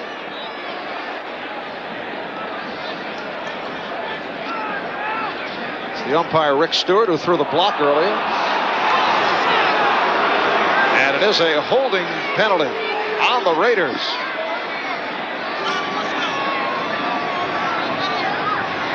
As long as that is after the kick, then the Raiders will maintain possession of the ball. But if that was before the punt, then the defensive holding would be an automatic first down. Obviously, the Raiders are to keep possession, so it must have been after the punt.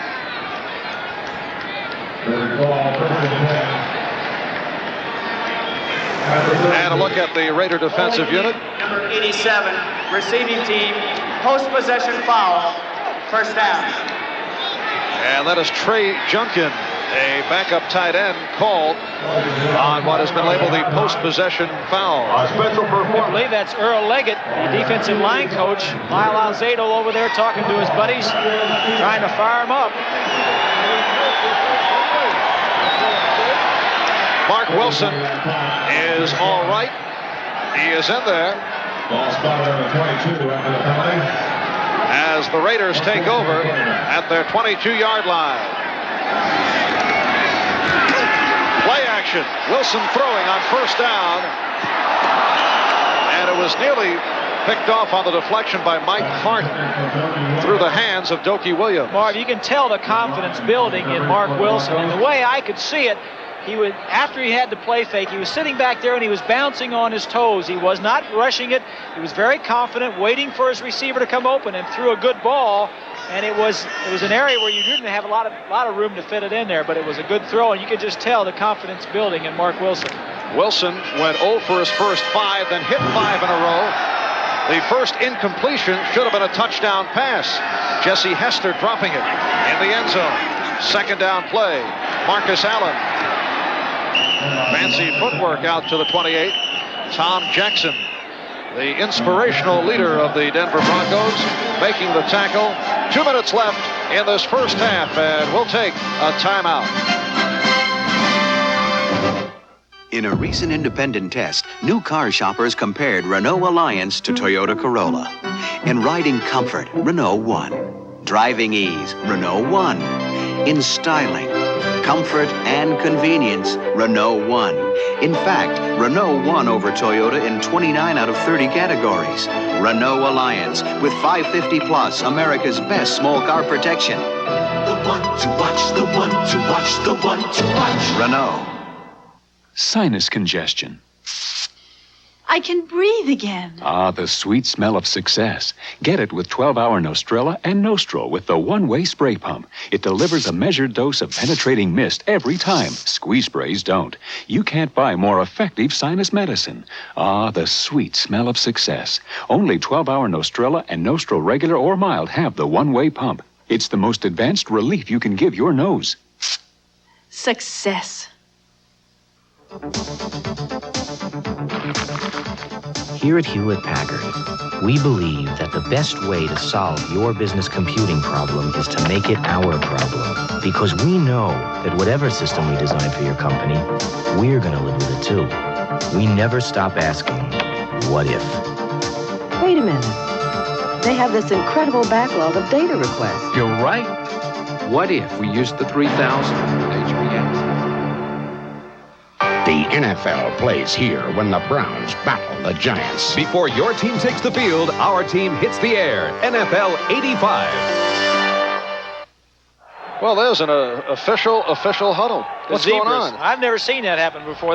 They must be getting together just to go over their notes. They keep track of all the fouls and all the timeouts and all the other stuff. Camaraderie. I don't know. Coming up at halftime, NFL 85, all the scores and highlights, and more of the Bill McAtee conversation with Washington Redskin injured quarterback Joe Theismann. Cliff Branch on the field for the first time today, along with Tim Moffitt. It's a 3rd down and 4 from the 28. Looking for Christensen and broken up. Dennis Smith batting it down.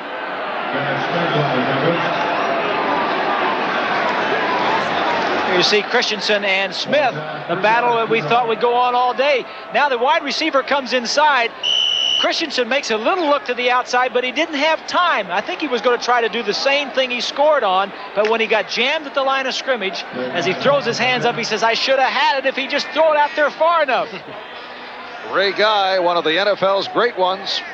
He's played in 22 postseason games, 3 Super Bowls. And Gerald Wilhite awaits the punt. And a short one. How's that for a build-up? And Guy comes through with one of his worst punts. You know, all the years I've seen Ray Guy punt, I think he has shanked fewer punts than any other punter that I've watched over the years. Take another look. The snap was perfect. He knew it was a bad punt right off the bat. 13-yard punt for Ray Guy.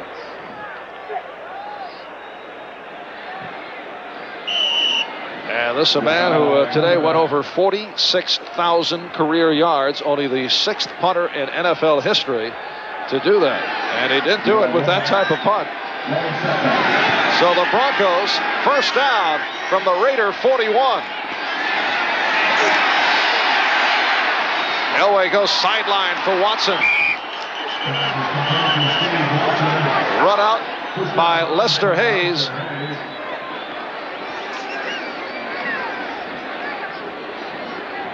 Minute 38. It's a great matchup, Marv. Watson, the fine possession wide receiver, going against Hayes and Haynes, 2 of the best bump and run defensive backs in the National Football League. It's interesting because a possession receiver like Watson, and then on the other side you've got the speed of a Vance Johnson. Broncos 1st down from the 31.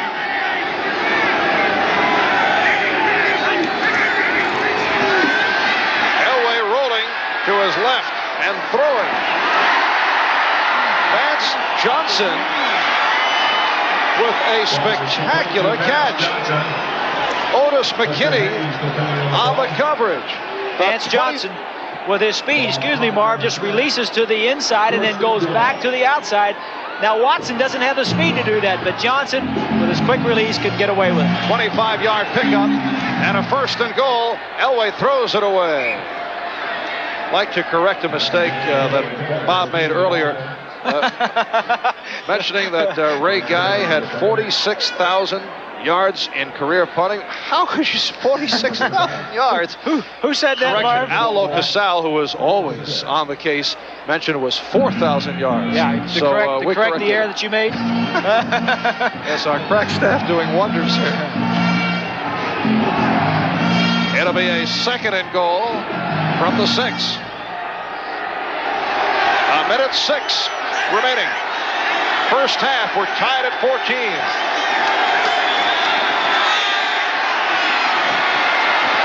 Elway, what a play! Rolling right and throwing left for the touchdown to Clarence Kane. How many quarterbacks can do that? The roll to the right and throw across the field. They probably work on this play a lot in practice, and probably not too often does he throw it way back over to the left side. His primary receiver falls down in the end zone. Now he has two other ones, and the arm to get it back all the way across field is something that only Elway, probably one or two other quarterbacks in the league could make that throw. An extraordinary play with 59 seconds remaining in this first half. And here's Rich Carlos off the high snap. And Denver now by 7, 21-14. If you just ask for a light beer, give me a light. You never know what you'll get. Dogs. No, actually, Bud Light.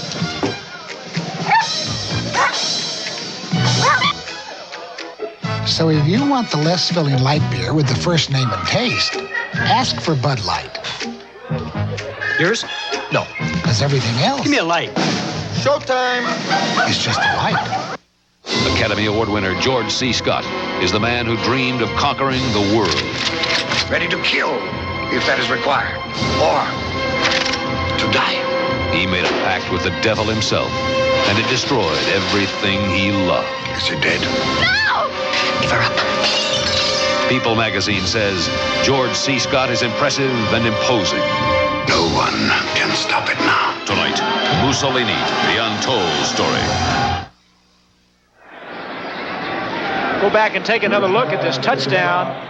As Elway rolls to his right, Watson in the end zone falls down. When he sees that and the other coverage to the right, he says, I've got to go to my outlet, way back over to the left side of the end zone, and Kay makes the catch. A lot of time when you roll out, defensive backs hate this when a quarterback outside the pocket, because then they have to cover their man for 5, 6, and 7 seconds. They never thought that he would throw the ball all the way back to Clarence Kay since he was almost over to the other sideline. And the kickoff by Carlos, taken by Walker. This is Fulton Walker. Across the 30. Nice return. He went 26 yards. On the return, John Elway has now thrown for 3 touchdowns. He's 13 for 21, 125 yards, 18 touchdown passes on the season. You may recall Elway went through that drought. He went some 4 games several weeks ago where he did not throw a touchdown pass, although Denver was in the process of winning. And he has not played well, really that well, against the Raiders in his brief career. No touchdowns and 3 interceptions in the 3 games that he's played against him. Wilson throwing, first down. Flag is down. The intended receiver, Jesse Hester, Dennis Smith, stride for stride. Dennis Smith covering on the play. Penalty flag number 3. And a penalty will be indicated by the referee, Jerry Seaman. It is against the Broncos. Penalties indicated against the Broncos.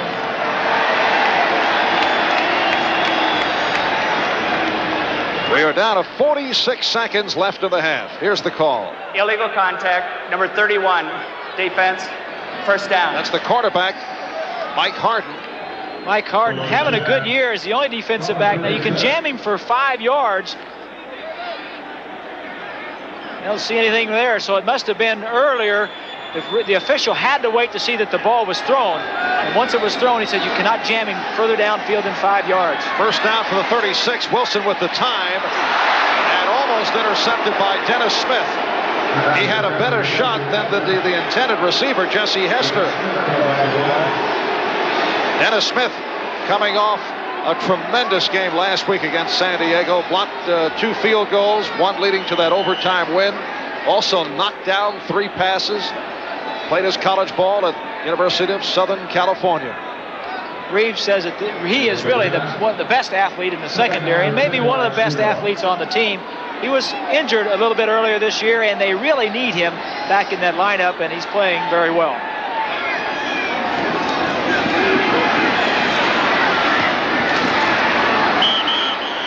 That is short of the first down. Hester on the reception. We are down to 30 seconds remaining in the half, and a timeout has been called.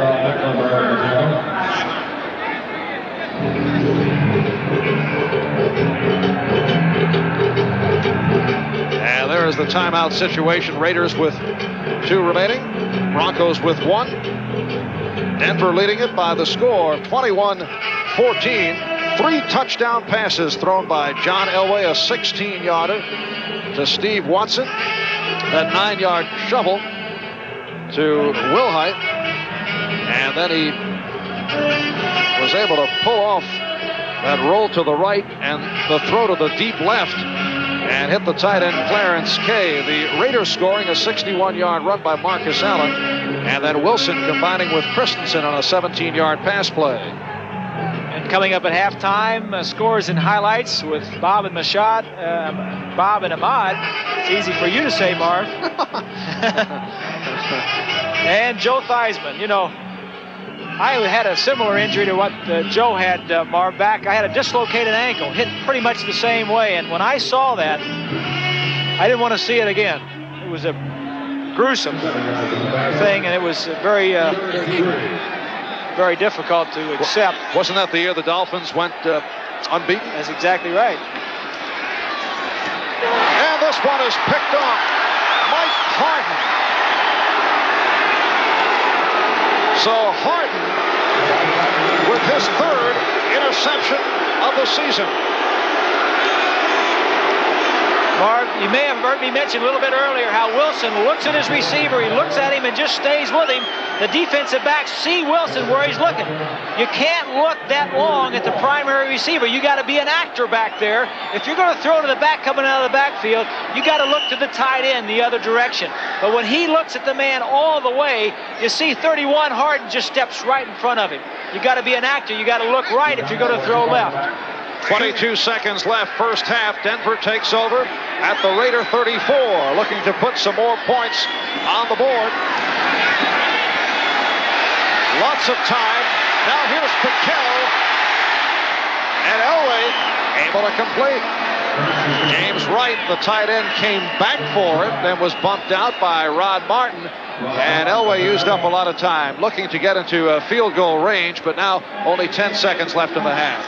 I think the glaring difference in this game right now, where we are the quarterbacks. Elway with his mobility allows him more time, and Wilson making the big mistake. Wilson has played well, but he made the critical mistake, and now if the Broncos go in, they could get a 14-point lead going into halftime. And that the last timeout taken by Denver. John Elway says there are 5 defenders in the NFL that he prefers to run away from, and he lists them. 2 members of the Raiders, one who was chasing him just a moment ago, Howie Long and Rod Martin. The others are Jacob Green of Seattle, Art Still of Kansas City, and Dan Hampton of Chicago. Well, I never took time to list mine. It was anybody with a number higher than 50 that I was trying to avoid. And Denver, with 10 seconds remaining, no timeouts left, will attempt the field goal right here. Rich Carlos, a man who last year beat the Raiders at the Coliseum with a 38-yard field goal in overtime. Last week against San Diego, hit from 34, missed from 28. Has a 49-yard attempt. He is 0 for 5 outside of 50, but has succeeded between 40 and 49. And this one is no good. So Carlos not able to hit from 49 yards away. And 4 seconds remaining in the half as we take a look at the reaction of Rich Carlos. Ball just curving a little left outside the left upright. Kubiak doing a good job to get the ball set up for him. It was Carlos with a 34-yard field goal with 5 seconds left in regulation last week that sent the game into overtime against the San Diego Chargers. 4 seconds left, and that will do it. And you know the crowd all over Mark Wilson, who missed his first 5, then hit 5, but has not had a good first half. Wilson only 6 for 16 for 84 yards. So at the half, Denver leading Los Angeles 21-14. We'll be back after these messages from your local station. Tonight, George C. Scott stars as the man who dreamed of conquering the world. No one can stop it now. The wife who defended him. The woman who seduced him. Give her up. No! The incredible saga of Mussolini, the untold story. It's a wild marriage encounter. Afternoons on Channel 11. Does he have an attitude problem about, Frida? Sex. Sex. At 5:30, Bob Eubanks hosts the all-new Newlywed Game. Wait a minute. Where couples promise to love, honor, What strange things do I do? and tell all. I mean, that's why I married him. He never stopped. Is that right? Say, I do. This is a tough one. And get your 4 to 6 kicks on the Newlywed Game. Afternoons at 5:30 on Channel 11. McDonald's new McDLT. It could be the best tasting lettuce and tomato hamburger ever. You get a hot side hot. You get a cool side cool. New McDLT. And the hot stays and the cool stays. New McDLT. It's a good time for the great taste of McDonald's. New McDLT. And catch all the excitement of the second annual McDonald's Dapper Dan Soccer Classic, Sunday, December 8th. Tickets on sale now at Pacific Arena, Kaufman's, Gimbel's, and selected record outlets. Speak your mind on the speed limit on America.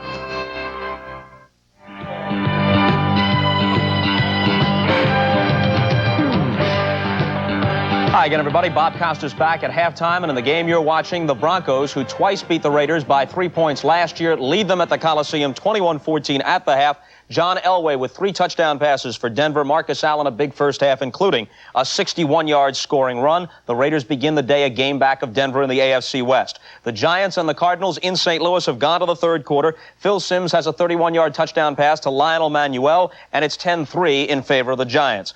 Dallas with 2 second-quarter touchdown passes from Danny White to Doug Cosby, leading Philadelphia 21-10. The Eagles are trying to sweep the Cowboys, 2 in a row in one season over them for the first time since 1964. Herman Hunter has a 74-yard scoring run in that game for the Eagles. The Rams and the Packers have gone to halftime in Anaheim. L.A. leads at 14-10. Both Los Angeles touchdowns, kick returns by Ron Brown. He brought back the opening kickoff 98 yards. Then after a Packers score, an 86-yard kick return for a touchdown.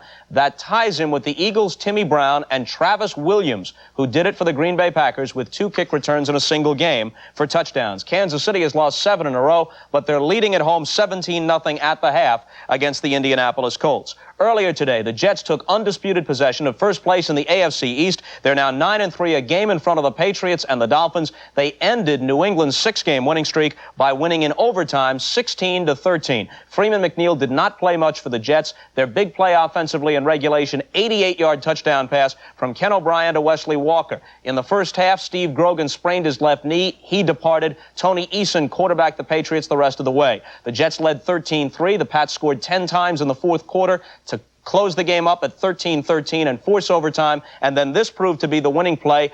Kurt Sohn brought back a punt 46 yards, and that gave the Jets field position for this field goal attempt by Pat Leahy. He boots it right through from 33 yards out, and it's time for Joe Walton and company to celebrate as they win a crucial game against the Patriots. Miami defeated Buffalo at Buffalo 23-14, 2 touchdown passes for Dan Marino. Up next from Miami, the Chicago Bears. The Bears are now 12-0. They will have to play the Dolphins next Monday night at the Orange Bowl, and Miami hardly ever loses at home, so it'll be a stiff test for Chicago, but you have to wonder who, if anybody, is ever going to stop them. In their last 3 games, the Bears have yielded 3 points. The Lions got a field goal a couple of weeks ago.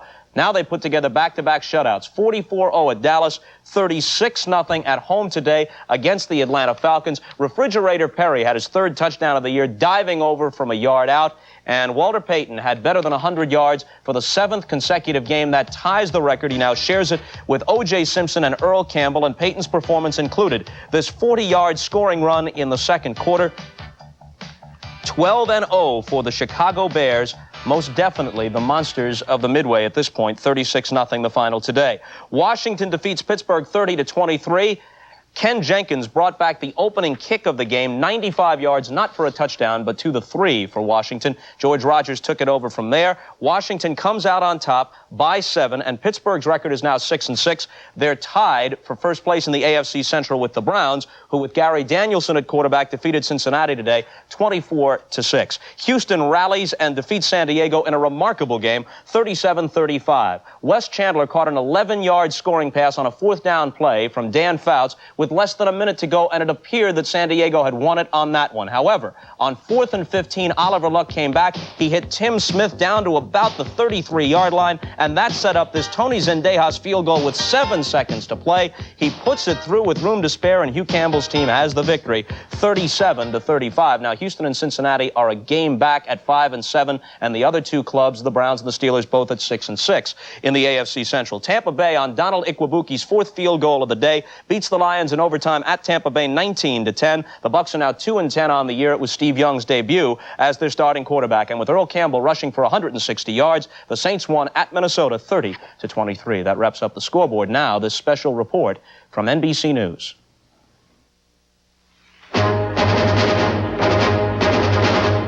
This is an NBC News special report.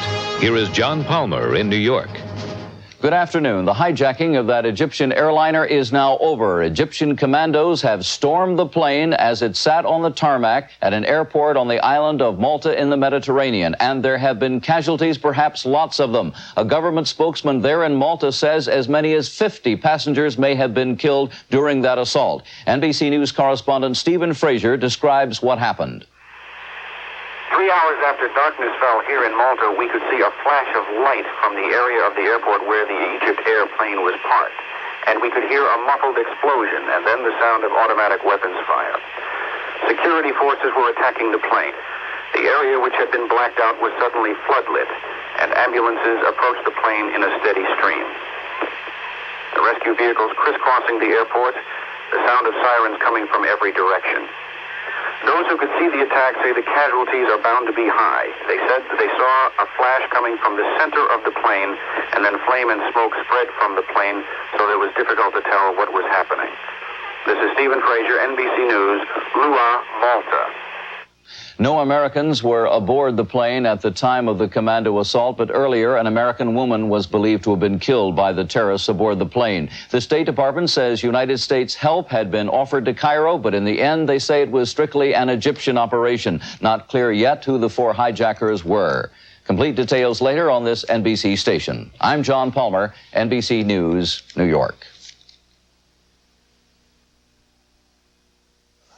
Thursday, share Thanksgiving with the Huxtables. Dad just may let me carve this year's turkey. Carve, not peck. The Cosby Show. Then on Family Ties. I would be in charge of cat toys. Will Alex claw his way to the top? I guess the road to success is paved with kitty litter. Thursday. You always make it a special day and a special week for me by just your being you. There's only one person in the whole world like you, and that's you yourself. And I like you just the way you are.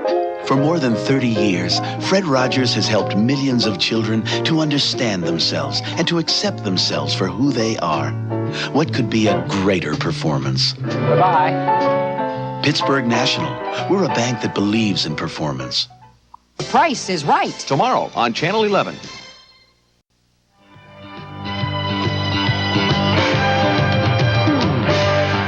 Continuing now at halftime, and by now you have all seen the gruesome footage of Joe Theismann's injury at RFK Stadium this past Monday night in the Redskins game against the Giants. At age 36, there are legitimate questions about Theismann's football future, and he discussed those items yesterday with our Bill McAtee at an Arlington hospital. We all know you as a very confident individual, but has there been a moment in all of this when you were frightened?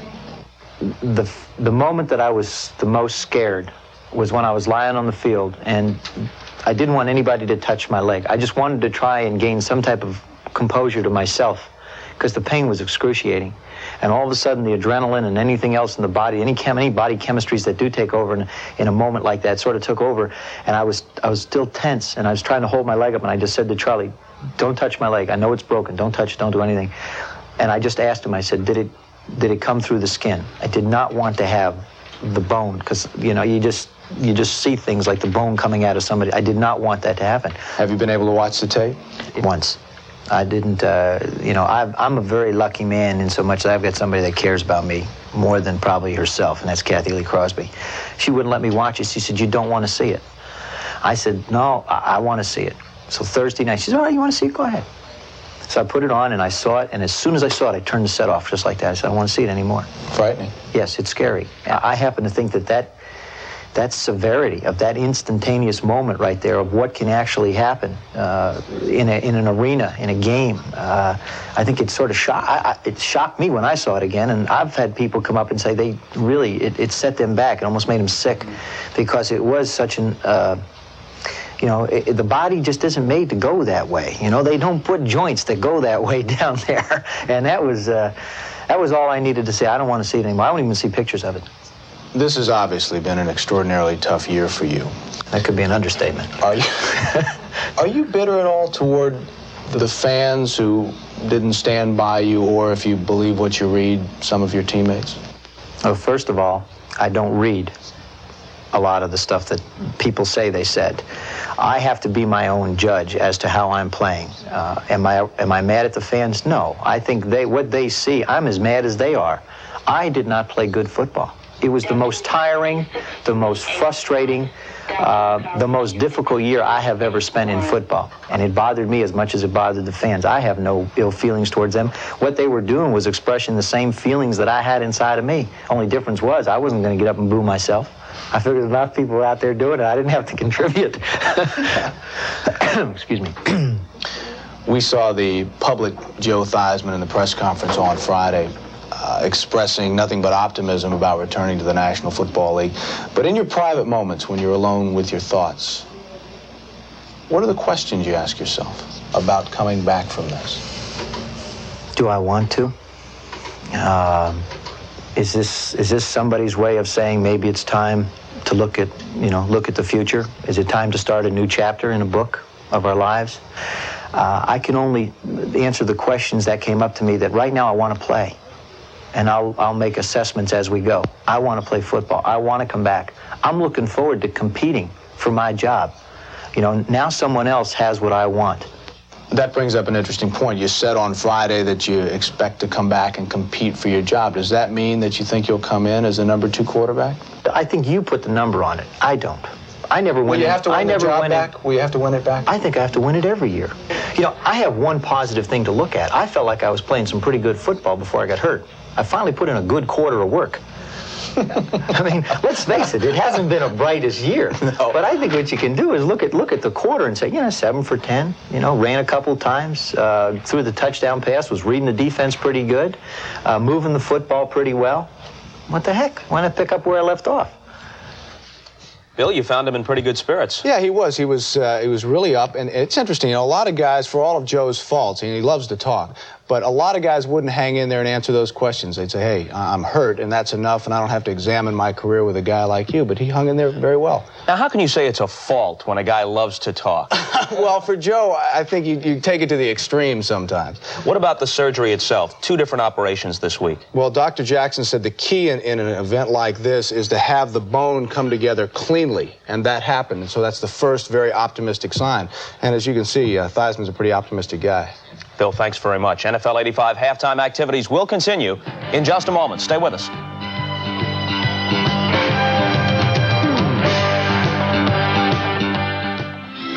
On a rainy day at the Coliseum in Los Angeles at halftime, the Denver Broncos lead the Los Angeles Raiders by the score of 21-14. Marv Albert with Bob Greasy. And Bob, you look back at this first half, and Denver dominating. They had the football for nearly 20 minutes to 10 minutes for the Los Angeles Raiders.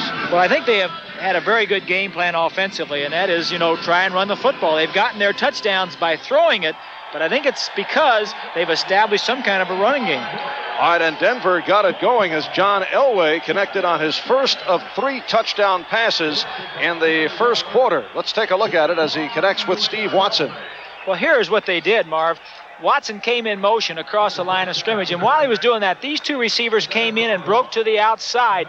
Now what they're doing is getting Lester Hayes all the way back here where he can't cover Watson coming across, and Watson is going to break to the inside, and Hayes is going to be way out here, out of the play. The motion gets the bump and run man away from the receiver and allows him some time. Now you see he breaks to the inside, and Hayes is deep. Watson is open in the middle of the field and gets it in for the touchdown.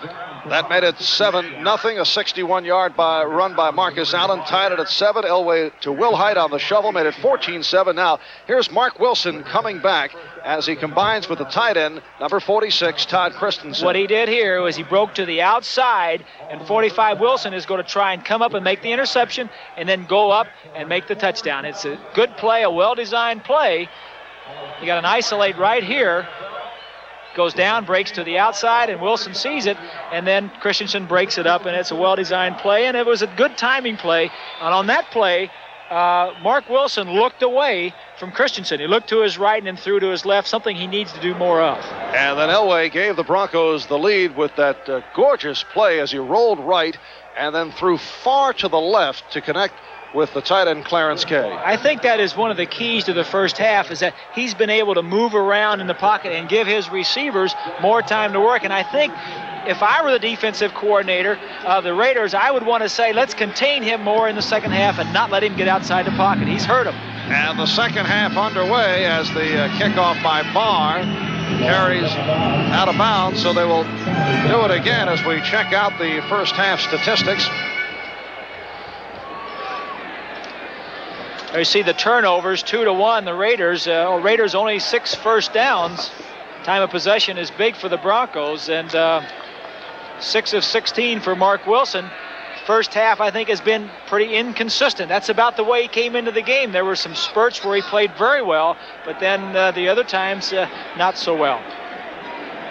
And it was a first half of streaks as Wilson missed his first 5 and then connected on 5 in a row. And I think Denver is pretty much on line to what we said going in. They've established some run, which has allowed Elway to have more time to throw. As far as Los Angeles, Wilson had the one good drive that really got him back in the ball game, but he's been inconsistent. And a key drop by the rookie Jesse Hester. Exactly. Could have been a touchdown. Wasn't Wilson's fault. Well thrown ball. But that's been their problem, as we alluded to at the top of the show. Elway 14 for 22. 128 yards, 3 touchdowns. Will Height has run 13 times for 39 yards, and he's caught 3 passes. And Marcus Allen, 88 yards on 8 carries, 1 for 61. So it carries right through, and they will bring it out. The Denver Broncos, with a record of 8-3, they've won 2 in a row by virtue of wild endings over San Diego and San Francisco. While the Los Angeles Raiders 7-4 last week, getting by Cincinnati 13-6. Next Sunday, Raiders will play in Atlanta next Sunday. Denver will be at Pittsburgh and then home for the Raiders at Mile High on December the 8th. First down at the 20. And it is Gerald Wilhite. Stopped by Matt Millen.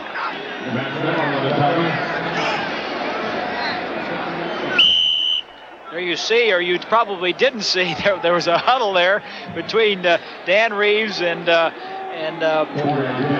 Gary Kubiak, giving the signals to the quarterback, and they try to shield him from the other side so the Raiders can't pick him up.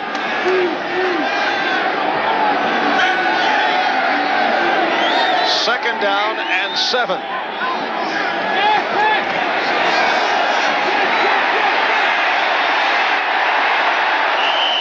Saw his receiver covered, coughed it up after the whistle. Sean Jones, the right defensive end, getting to John Elway. To see good protection in the offensive line. Elway drifts that way, which is really hurting the protection. Had good coverage downfield. 2 receivers were breaking to the outside, and one was trying to break to the inside to shake loose. And that time, the defensive backs were jamming him, and they didn't get through. So Jones gets credit for the sack, his 5th of the year, 3rd for the Raiders today. Looked like the receiver Vance Johnson was knocked down. 3rd down and 7. Watson in motion. And the swing for Sewell. He tried to turn up to pick up the 1st down, but could not. Jeff Barnes and James Davis would not allow it. So the punting unit checking in, led by Chris Norman. Lester says, I got my man. Takes him all the way out. I don't know about that, Marv. That might be a little extracurricular activities. I mean, he jammed him within the 5 yards, but then he took him 10 yards out of bounds. It's Lester believes in finishing plays off. Finishing him off. He did that. 4th punt for Chris Norman. And Fulton Walker at his 40. Good coverage by the Broncos, led by Daniel Hunter.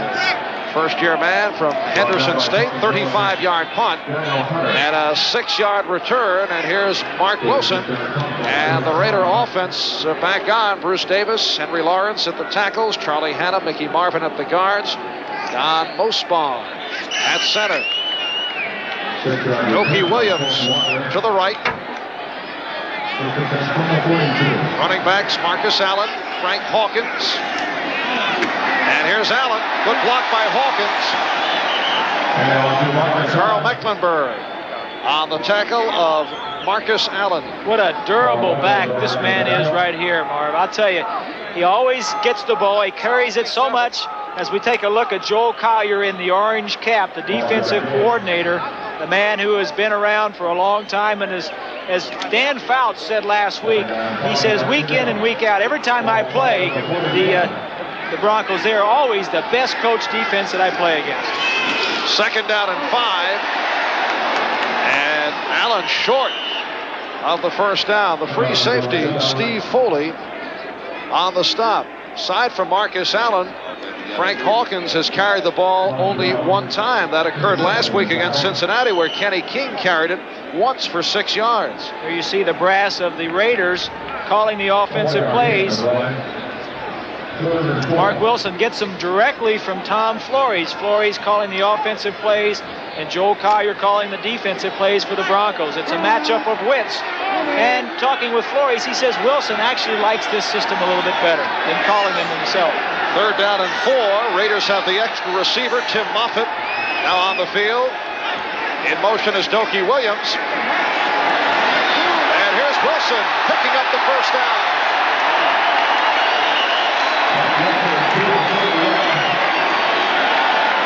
Well, Mark Wilson was given the center of the field, and he took advantage. You see the linebacker, 52, Woodard, run out of your screen. He's going to cover a man, so everybody's got a man downfield, and there's no one left to cover the quarterback.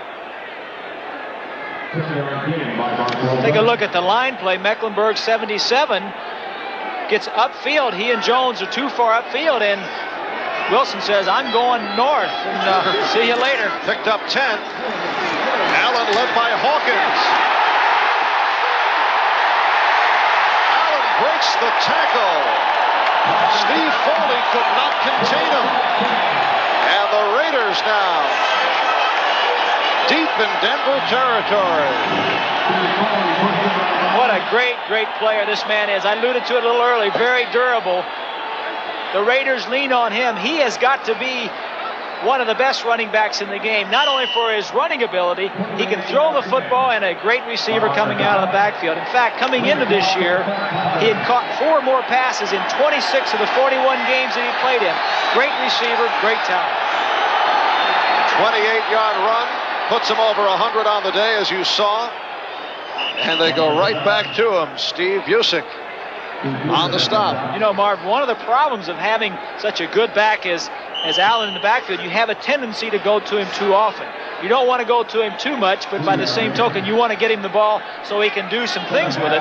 But you got to have that fine balance where you don't overuse him, but yet you don't underuse him. Do you think they overuse him?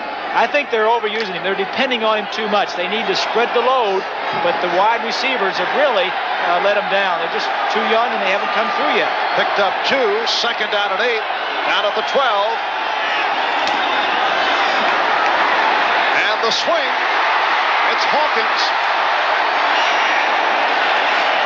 Close to the first down marker, but short of a first down. Foley on the stop of Frank Hawkins coming out of the backfield. Dan Reeves has complete confidence in Collier in calling the defensive signals.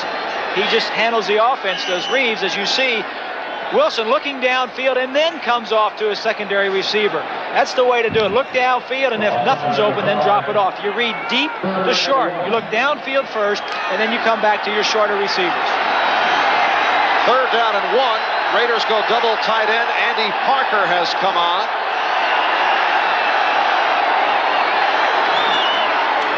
And here's Allen for the first down.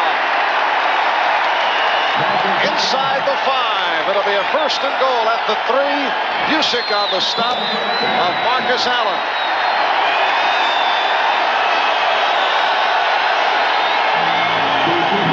Marcus Allen has gone over 100 yards 7 times in 8 games, 7 out of the last 8. He had 135 against Cincinnati last week.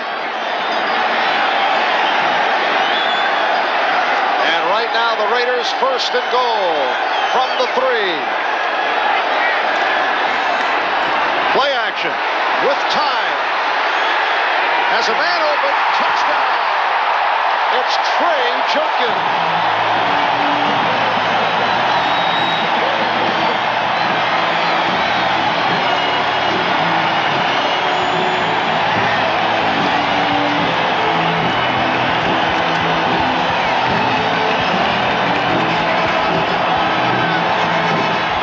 Triple tight end, Junkin in his 3rd year out of Louisiana Tech with his first touchdown. His 2nd catch as a pro. Used to be a linebacker. He probably caught more passes being a linebacker than he has as tight end. And Chris Barr has tied it at 21 with 8:55 left, 3rd quarter.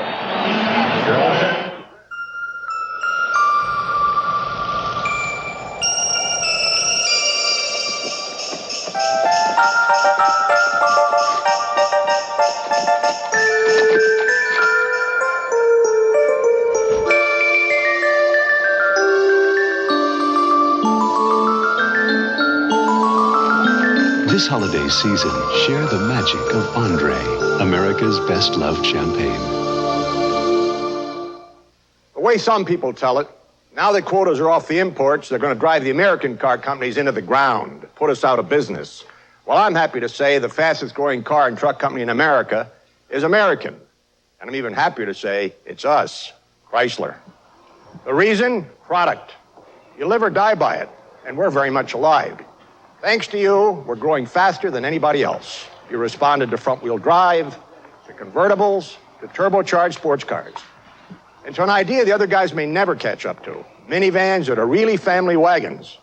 And you responded to quality, the only quality protected by a 5-year or 50,000-mile plan across the board. If we build it, we back it. Plymouth, Dodge, or Chrysler, car or truck. That's an idea nobody else is willing to step up to. I've been saying we have one ambition at Chrysler. Only one, be the best. Getting a little bigger at the same time, well, that's just a little gravy. Today's game is brought to you by the new Chrysler Corporation. We don't want to be the biggest, we just want to be the best. By Wendy's, where you always get your choice of fresh toppings. Choose fresh, choose Wendy's. And by Transamerica, for insurance and financial services. The power of the pyramid is working for you. With Bob Greasy, this is Marv Albert from the Coliseum in Los Angeles. The lights have been on right throughout. Denver and Los Angeles tied at 21. 8:55 remaining, 3rd quarter. The kickoff by Barr looked to surprise the Broncos. Let's see. It went the 10 yards. And the Raiders have recovered. Looks as though Chris Barr makes the reception. It was Barr who came up with it. Watch the middle. There's nobody for the Broncos in the middle. He just kicks it 10 yards and says, I'll go get it. You defend me. And the two Raiders knocked the Broncos out of the way. Something that they obviously felt coming into the ball game from their film study, that the Broncos leave too soon to go back into to their blocking. A good play and beautifully executed. So the Raiders get it back. And here's Allen.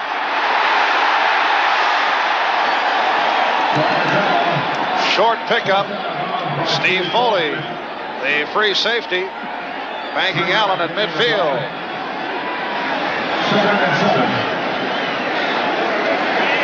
The touchdown. Let's go back. Here is Junkin. He is blocking on the play. They wanted to throw it to this side over here. Now watch as Junkin, number 87, the fake was made by Wilson. He's blocking. He's blocking. Blocking all the way, and then all of a sudden, nobody is open, and Wilson runs to his right, and he slips out into the coverage. Ray Junkin signed as a free agent, played for the Redskins last year, and Wilson unleashing deep. Intended for Dokie Williams. They have the speed on the outside, Marv, that they have always had in Branch and all the other great wide receivers. They still like to throw the ball downfield to put pressure on the defensive team. They just haven't been hitting him either for one reason or the other. Receivers are dropping him, not getting open, or the quarterback not getting him the ball. And the quarterback, Mark Wilson, is 8 for 19, 94 yards, 2 touchdowns, 2 interceptions. And the Raider quarterbacks have never been a high percentage type of passer because they throw the ball deep so much. They're going to miss a lot of them, but when they do hit, it's usually for a big play. 3rd down 7 from midfield. And Wilson sliding for the first down. Again, he had that big opening at the center of the field. Wilson seems to have been standing on the sideline watching Elway and the Bronco offense because he is saying, hey, if they're covered downfield, why don't I take off running? And that's exactly what he does. They are covered. It's man coverage. There is nobody assigned to Wilson, and he gets upfield for a big first down. 9-yard pickup, so he has run 3 times for 18 yards. First down at the Bronco 40. Allen finding the hole inside the 35.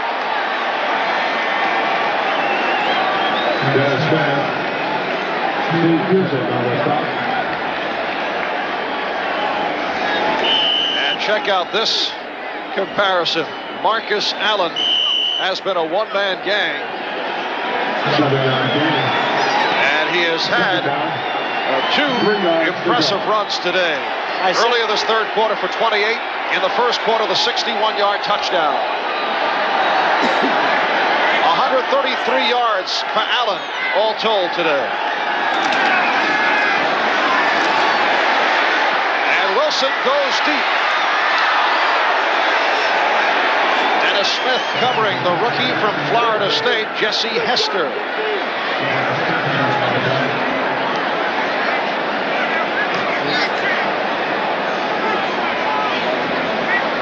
Take a look right here. We see a shot of the line, but watch Busick. Now, there are times when the defensive linebacker covers the back if he comes out, and there are times that he just blitzes. Now, he is supposed to cover the back if he comes out. Now, watch him. He says, well, you're not coming. I'm going to blitz. Whoa, wait a minute. You are going out. I better get back and cover you. The little games that go on in the defensive line and linebackers. And a good hit by Barney Chavis on Mark Wilson. 3rd down 3.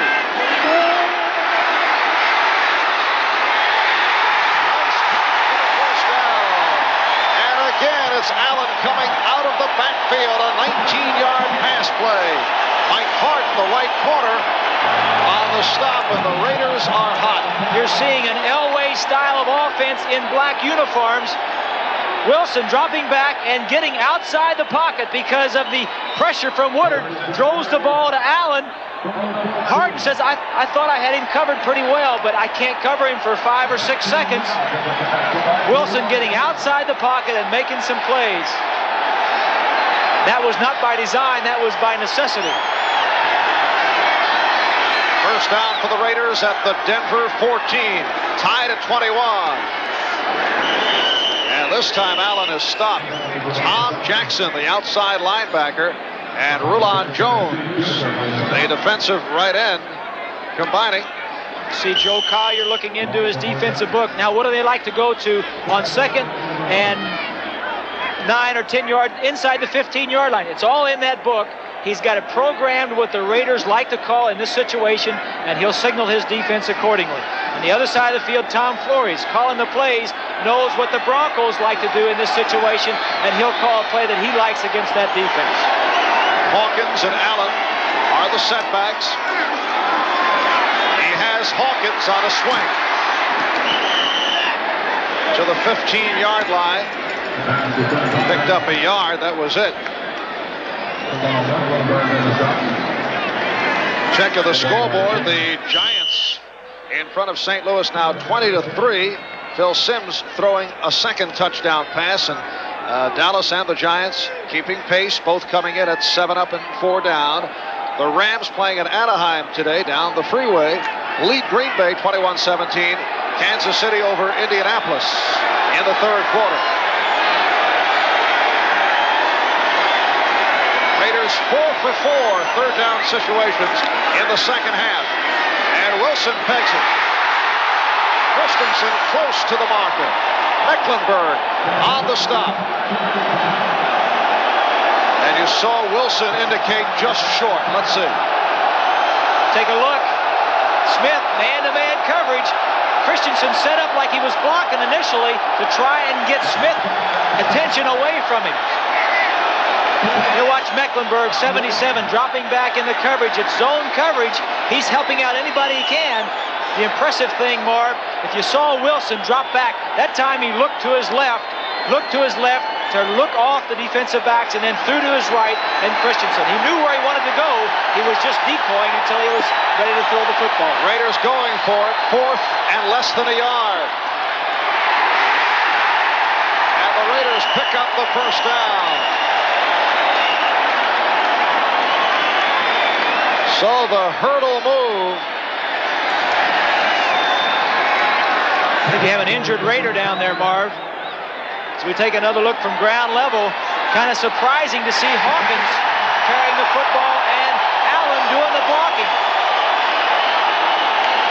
And the Raiders have picked up the first down. Sure, the Broncos were also surprised that that play came that side, because normally Hawkins will lead him to the other side and let Allen jump over the top. First and goal from the 4.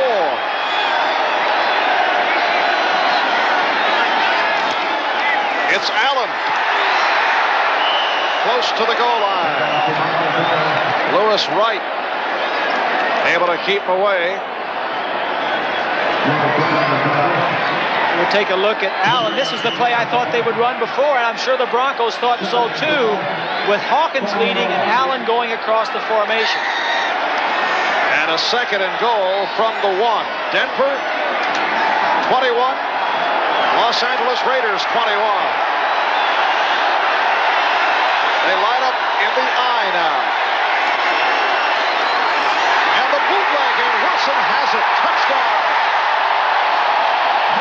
Beautiful fake.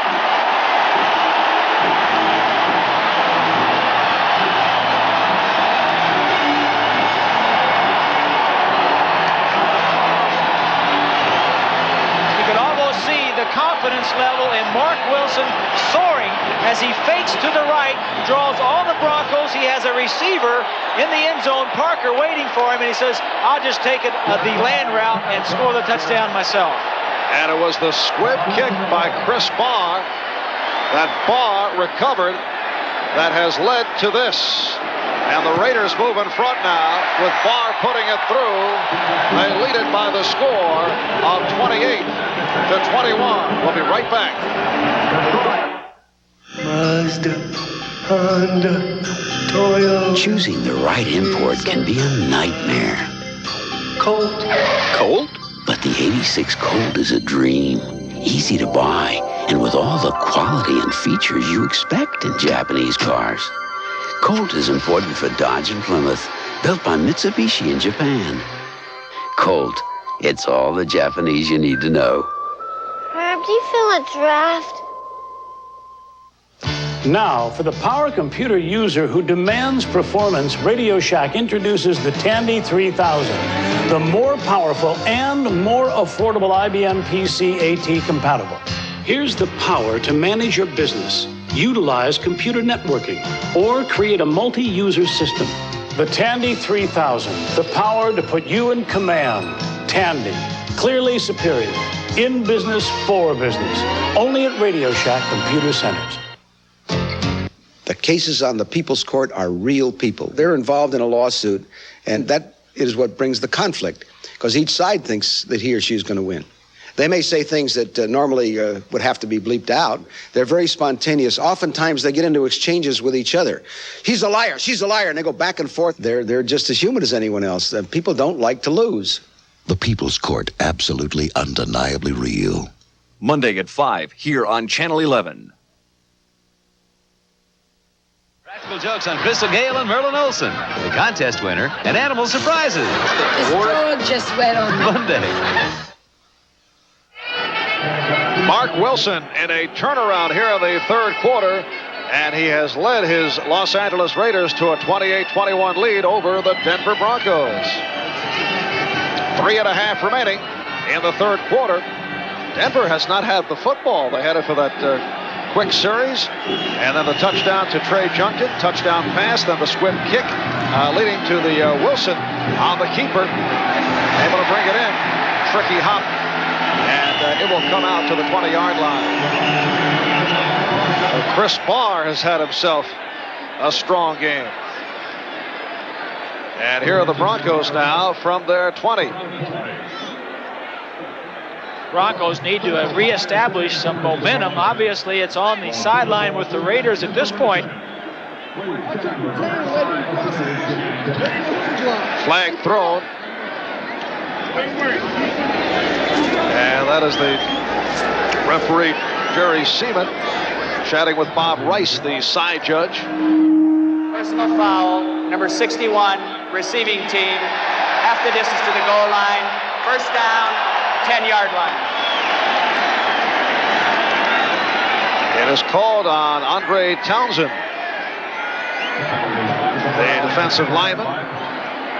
So the ball is marked back at the 10. John Elway has had an outstanding game, but has not been able to touch the football in this third quarter. He seems confident, too. You can look into his eyes and just, 3 touchdowns already in the ball game. I think this is just going to be who scores last is who's going to win. Wilhite, the lone deep back. And it's Wilhite on a draw. Picked up 2. Bill Piquel and Matt Millen combining on the stop. Denver's been in a few of those high-scoring games in the last month or two. Last week in overtime, beating San Diego 30-24. Denver, not a club that you want to get into overtime with. They are 8-1-1 in overtime games, 2-0 this season, 8-1-1 lifetime. And Elway guns it down. Intended for Vance Johnson, who is played by Lester Hayes. Well, they had good protection, and this was one of the reasons why 75 Howie Long getting a lot of attention. 64 Bryant holds his arm out and says, wait a minute, I got to help over here. Howard doing a good job. Bishop in there. Howie's looking and saying, they're holding me, coach, they're holding me. Howie Long, a man who combines enormous strength with quickness. Third down and 8.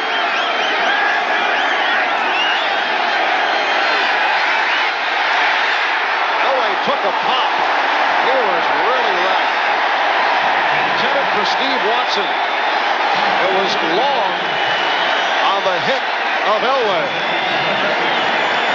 Howie Long from the right side this time. He scoots out over there against Studdard, runs around Studdard, and Elway barely gets it off, but he'll remember that blow. Wrapped up like a pretzel. And another quickie series for Denver as the Raiders have taken charge. The Broncos have not picked up a first down in this third quarter. The Raiders with 8. And Chris Norman will punt for the 5th time today. Fulton Walker is back at the Denver 45. 2.5 left, third quarter. And Walker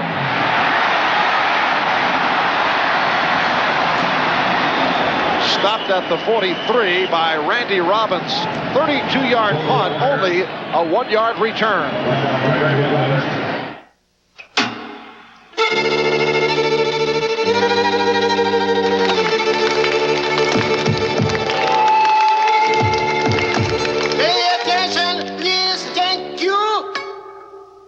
Next day there.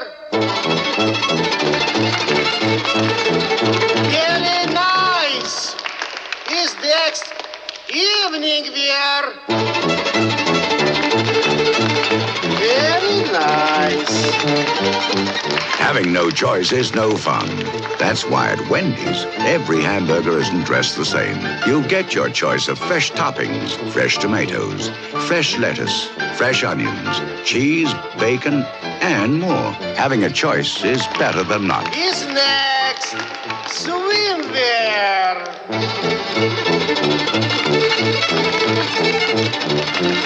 Choose fresh. Choose Wendy's.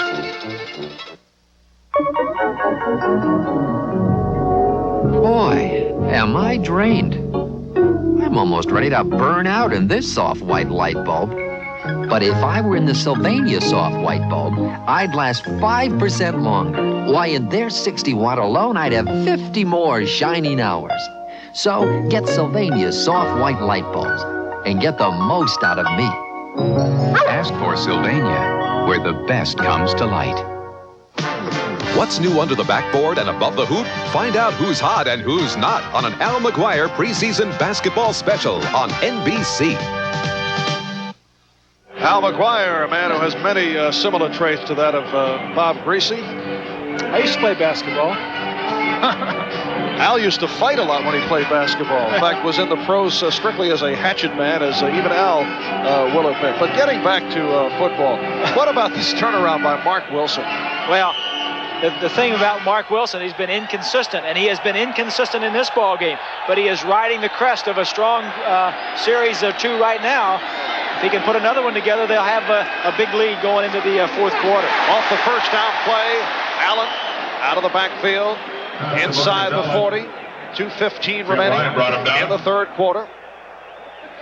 And the Raiders leading the Broncos 28-21. Giants doing it over St. Louis, now 27-23, 37-yard run for a touchdown by George Adams. Rams leading Green Bay in the fourth quarter, 28-17. Second down and 4. 6-yard pickup on that pass play. Ball at the Bronco 38. Flag thrown. Allen hit the line, but a penalty marker down.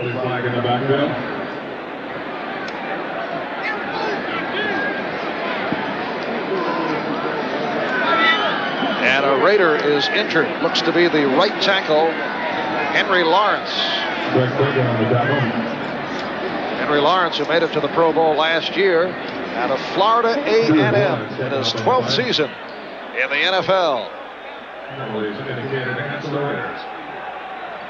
Raiders with a very deep offensive line. The backups including people like Shelby Jordan, Kurt Marsh, who played well last week, particularly in that final drive against Cincinnati. Dave Dolby is the backup center.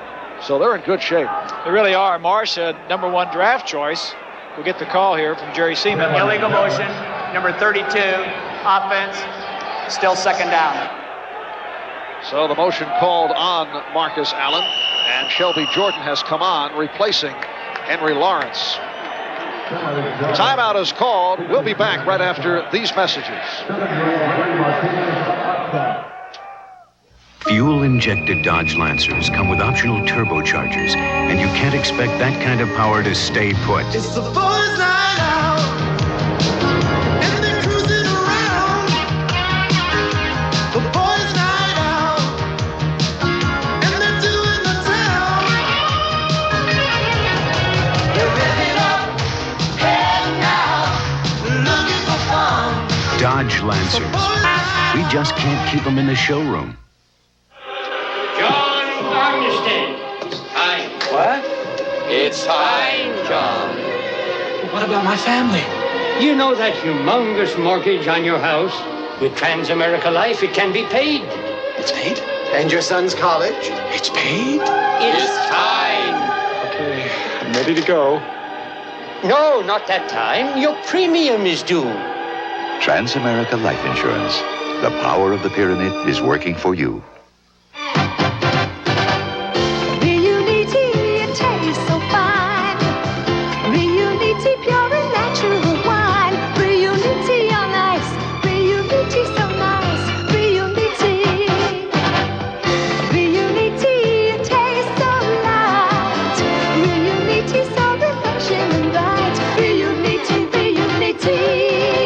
Holiday special. Buy a Riuniti Magnum and save $2 now. A great gift.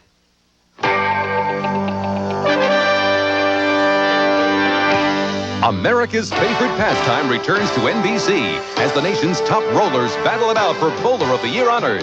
Join Jay Randolph and Bowler of the Decade Earl Anthony for the PBA Fall Tour next Saturday on NBC. Marv Albert with Bob Greasy from the Coliseum in Los Angeles. The rain has stopped. It was a steady drizzle throughout. The lights have been on from the start of the game. A 2nd and 9 for Mark Wilson. And Wilson picks it too far, and it's intercepted. And Lewis Wright was looking to lateral. So Wright on the pickoff as Wilson overthrew. Take another look at this. I thought one of the Raiders was offsides starting the play, but Wilson, the inconsistency, 2 strong drives, and now trying to throw the ball. I don't know where. I guess he was throwing it to the receiver on a curl. Dokey Williams, Louis Wright making the interception, but I think the Raiders wide receiver, in fact, Williams, was offside on the play. Dan Reeves saying coming into this ball game, we have to establish the run and not turn the ball over in good field position for the Raiders. Well, the last 3 possessions, the Raiders have started on their own 42, their 48, and then the Broncos 43. So he got a reprieve with that interception. Lewis Wright with his 4th interception of the season. One of the heroes of the victory in overtime over San Diego last week. And Denver takes over. From their 44, long count.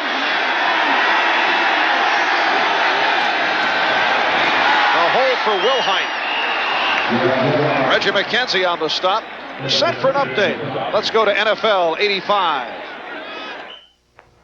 Marv, a double dose of bad news for the Patriots today. Not only did they lose in overtime to the Jets and thus fall a game behind in the AFC East race, but they have lost the man who directed them through their 6-game winning streak. Steve Grogan hurt on this play, strained knee ligaments, and the update is he could miss as much as a month. Marv? All right, Bob, 41 seconds remaining here in the 3rd quarter. Wilhite has the first down. And the word on Henry Lawrence is a bruised left knee. The Raiders are hopeful that he will be able to return. And that left knee's got a lot of poundage to support. Ooh. Henry Lawrence probably weighing over 300 pounds. What a subtle way of saying he's a big man. Well, he is a big man. When I was in the Pro Bowl with him, I was glad to have him in front of me. Tries to slip away from it. Very clever banner there. Very nice. Yes. Guaranteed to get on camera with the mentality of our director and producer. All right, that's the end of the 3rd quarter here at the Coliseum. With the Raiders leading the Broncos 28-21. We'll be back after these messages. Tuesday on the A-Team, Murdoch becomes face and face becomes Murdoch. In a high-flying double con Tuesday. Different. Check us out. One of the largest selections anywhere. Hill's Trim-A-Tree department with more for Christmas than any store we know. More lights, more ornaments, artificial trees, more wreaths, wrapping paper, and unique Christmas keepsakes than any discount store we know. Hill's big selection at low prices every day. We're a different kind of department store. You ought to be shopping Hill. Check us out. You're rising above the bland taste of ordinary beers, setting your sights on IC Golden Lager and the golden taste that rises above the rest.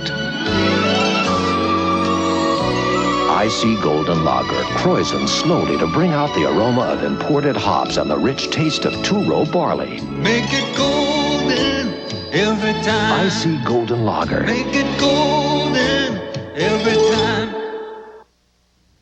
Burger King now begins a nationwide search for Herb, the one man who's never tasted a Burger King burger. Herb was never what you'd call Normal. Herb has never learned to love flame broiling instead of frying. Herb was unusual. Herb was different. Herb has never enjoyed this sizzling Whopper.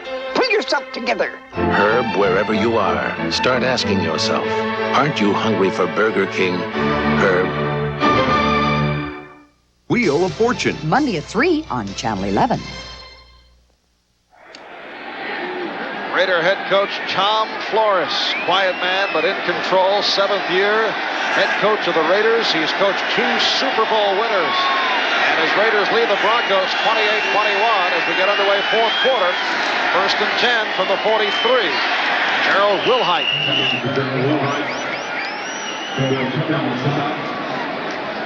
Picked up 3, Piquel and Turan converging on the tackle. 2nd down and 7 now at the Raider 40-yard line. So Wilhite getting quite a bit of action today. Suffered that pinched nerve at his neck last week. Earlier in the season, bothered by a knee problem.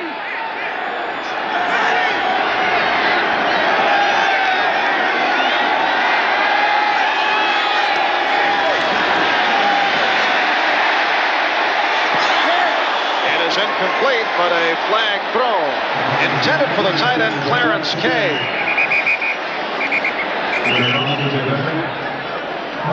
Elway was knocked to the ground, and flag is in the backfield, so I think you're going to get an offensive holding call. Holding, number 37, defense. Holding, number 70, offense. Penalty decline.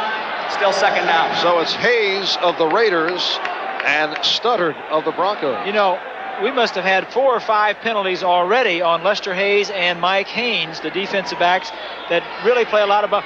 You know, that can cost a team. You know, and it's amazing the Raiders have been able to overcome all the penalties. Every year they seem to be at the bottom of the list as far as most penalties, and sooner or later that's going to catch up with you. I'm surprised the Broncos, Marv, aren't getting Elway outside the pocket. He's been knocked down inside the pocket. I'd like to see him get him out a little bit more. 2nd and 7. That is Johnson in motion. Intended for the tight end right. Stacy Duran was right with James Wright, who caught 4 passes last week against the Chargers, and as we mentioned earlier, in recent weeks the tight ends have certainly gotten into the offense. Well, I think they're looking more to their tight ends because of Hayes and Haynes, very tough on the outside. But the other thing, he's getting more pressure up the middle now, and I think playing man-to-man coverage in the secondary, you don't have that big cushion to complete the ball, especially when you have the pressure. The other thing is get him outside the pocket where you have more time and just drill it to the man that's open. And it's a 3rd and 7 for Elway. Make the reverse. And throw it to Brown, and Watson on the catch for the 1st down. Otis McKinney on the stop, a 17-yard pass play.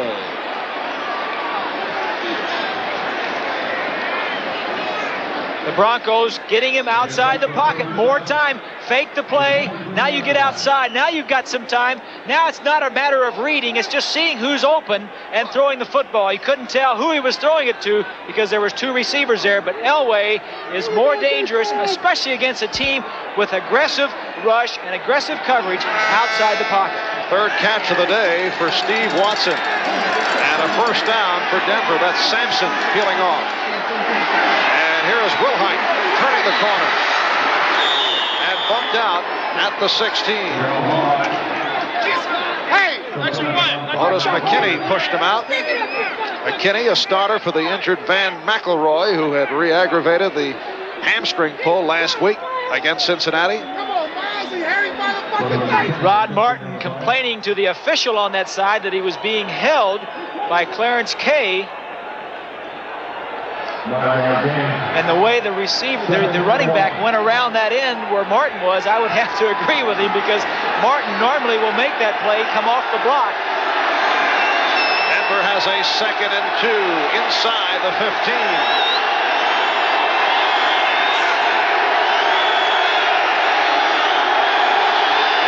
Fusion. Yes, checking off and then not getting done what he wanted to get done. Well, he saw Sampson pull up as he started to go into motion, and a timeout has been called. We'll be right back. It's a Radio Shack Merry Christmas. I solved all my gift problems at Radio Shack's Christmas electronics sale. Got my son 2-way bass reflex speakers, half price for only $39.95 each. For my daughter, a cordless telephone, on sale $69.95. I got my wife a dual alarm clock radio, sale price $34.95. I even got myself a full-size solar calculator with memory, on sale only $8.88. Super sale. A Christmas electronics sale only at Radio Shack. This bud's for all that you do. Carlos, I need 100 of these by Friday. My friend, I'm retired. My son is running the business now. You know just where you're going.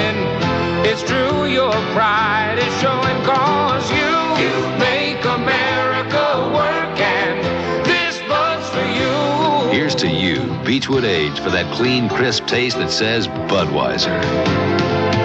This bud's for you. Tires. Sears has tires, and how. Save 40 to 50% right now. SuperGuard radials are priced to move, as low as $26.49. All season tires are on sale too, as low as $19.99. A small price to pay for Sears confidence. So hurry to Sears. Don't delay. You'll be too late after Saturday. There's more for your life at Sears. Today's game is brought to you by Canon. So advanced, Canon is the world's leader in 35mm photography. By Budweiser, Beechwood Age for that clean, crisp taste. This Bud's for you. And by Radio Shack, a division of Tandy Corporation. 63,161 at the Coliseum in Los Angeles on a rainy, nasty day in Southern California. They sold close to 80,000 tickets. So 15,000 no-shows. Big crowd here in LA. And you can hear them as the Broncos have a 2nd and 2 at the 15. Big hole for Steve Sewell, who has the first down. McKenzie on the stop. Keith Bishop throwing a good block as you look to the sideline. Giving the signals, Kubiak.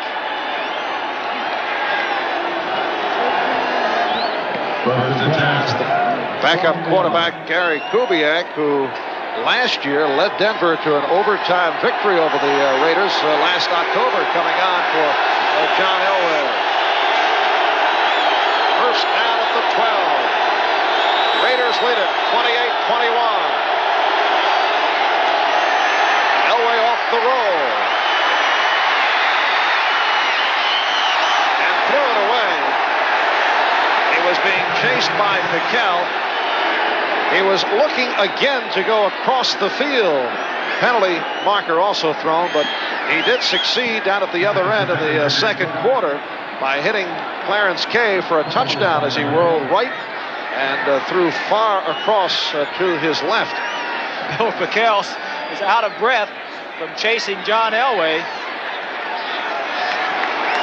Defensive holding again on the Raiders.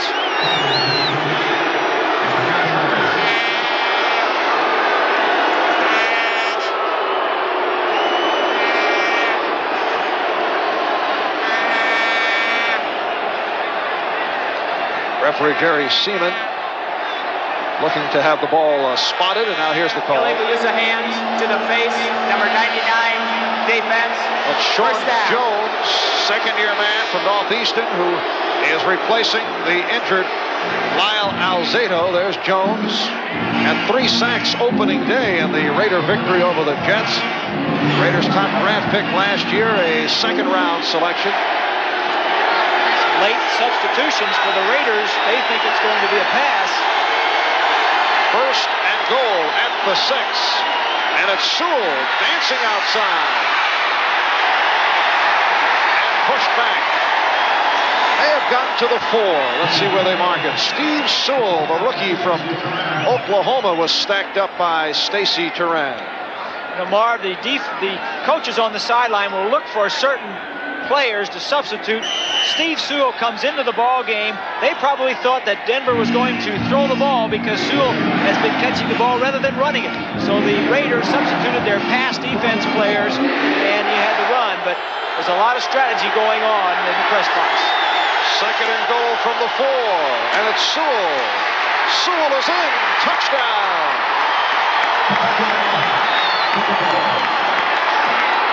His second touchdown in the National Football League. The other one coming on a 54-yard pass play. And the Broncos move within 1. Sewell, good blocking up front. You see Bishop pulling and leading Wilhite, 47. Mike Haynes just covering his man. Now he sees the hole, cuts up to the inside, and dives into the end zone for the touchdown. Steve Sewell, who has carried the ball 7 times for 28 yards, bringing Denver within 1. Now Rich Carlos will look to tie it. The holder is Kubiak. And we are even at 28. 9 plays for 56 yards. We'll be right back. Its time has come at last. A 4x4 that blazes a new trail for all-terrain vehicles. Its full-time 4-wheel drive will climb mountains, ford rivers, and conquer the densest forest. But the most amazing thing of all, it's not a truck. It's the new 4Trax 4x4, and it will take you almost anywhere. 4Trax 4x4, only from Honda. Direct from the future comes the Canon T70. The T70, sleeker to hold, simpler to handle. Controls are now touch button. Data crystal clearly displayed. Film advance built in. The Canon T70, capture computer perfect pictures with the touch of a button. The Canon T70, touch the future now. Canon, the photographic consultant to the National Football League. When a road is slippery, braking your car can cause skidding or worse. Now, Tevis, an ITT company, has an anti-lock brake system to help keep your car under control. A built-in computer senses the road and brakes the wheels without locking. This ITT Tevis system is available on some American cars now, and none too soon. This Thursday, Thanksgiving Day, why not spend it with NBC Sports as the Jets take on the Detroit Lions at the Silverdome at Pontiac, and Dick Enberg and Merlin Olsen will be joined by Bob Greasy and his fabled telestrator, Bob being the strong company man, giving up a Thanksgiving Day at home to be with you. Tell that to my wife and see how she likes it. But one thing, the Detroit Lions, very tough at home. They've not lost at home all year. And of course, the Jets going on the road after winning today and getting the 1-game lead over the Dolphins and the Patriots. Should be a good ball game. Kickoff by Rich Carlos, taken by Fulton Walker, out to the 15. High steps his way across the 25-yard line. And again, a flag is thrown. Simon Fletcher, rookie from University of Houston, on the stop of Walker. There's that grimace by the referee, Jerry Seaman.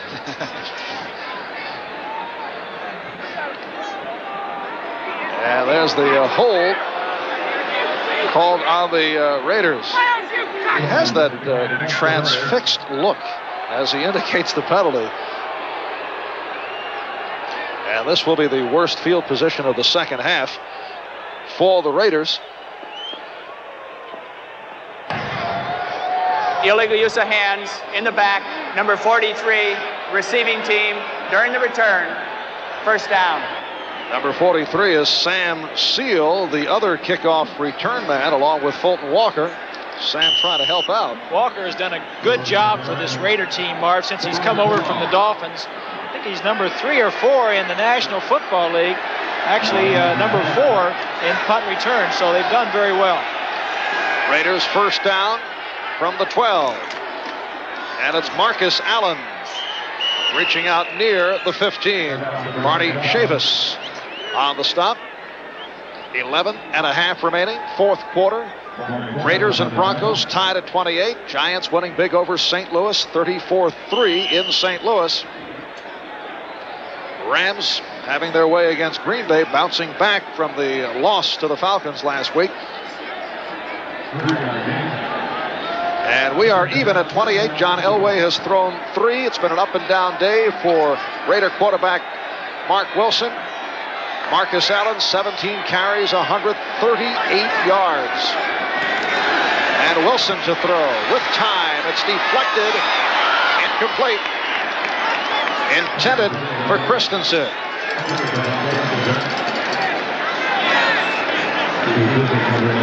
Mecklenburg moving around, this time as a linebacker, comes straight forward, plays off of 2, gets his hands up and knocks the ball down. Good penetration by Mecklenburg. Really was an in-between size, wasn't big enough to be a defensive lineman, and was probably too big for a linebacker, but the Broncos drafted him 4 years ago in the 12th round and really made a reclamation project out of him. Last year played linebacker and is really the star, if there is a star, of that no-name Bronco defense. And Marcus Allen limping to the sideline. Kenny King has come on. King and Hawkins now in the backfield. And Wilson throwing one and completing to Kenny King. A very soft toss, but right on target. So King comes out of the backfield and combines on a 37-yard reception. Kenny King with fresh legs. You'll see him right here. What he's going to do is just swing out of the backfield. Fresh legs, having only caught 2 passes all year. All the other receivers come to the inside. You see Christensen now. It's man-to-man. Good throw by Wilson, and that is throwing it to the outside where King can make the play. Kenny King lost his starting job to Frank Hawkins. He's been primarily a backup halfback, and King gets the call here. Ken Woodard, the outside linebacker, making the stop. Kenny King in his 7th season out of Oklahoma, a 3rd-round draft pick of Houston. In 1980, he was a running mate of Earl Campbell with the Houston Oilers. And Kenny hears it from the crowd as he heads back off. Marcus Allen, who hobbled off 2 plays back, apparently all right. He and Hawkins are the setbacks. 2nd and 8 from the 46. Pass intended for the tight end, Todd Christensen. And a 3rd down play coming up for Wilson. Kansas City leading Indianapolis 20-7. Christensen shaking his head as he comes back to the huddle. Wilson saw a blitz, and this free safety, Tony Lilly, had to come all the way across the field to cover Christensen on a little out. If he would have caught it, there was an opportunity to make some big yardage. 3rd down play from the Denver 46. And Wilson throwing deep. Broken up, Steve Foley keeping it away from Jesse Hester. Underthrown, Marv. He had him out there. Hester had split two defenders. He could have gotten the ball downfield further. Hester could have run down under it. Just an underthrow. You see right here, he was between them, and he was beyond him. If he could have thrown the ball downfield, but he had to stop and come back, and then did a good job of breaking the interception up. And Ray Guy punting for the 5th time. His last attempt was that shank, the 13-yard punt. Gerald Wilhite is back at his 10. And Guy able to angle it, but let's see. Ooh. He got the hop. Inside the 1. Touchback. Now they are saying touchback. All right. Raiders are arguing. Van Pelt.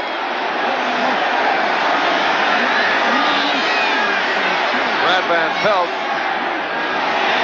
pleading his case. But they'll bring it out to the 20.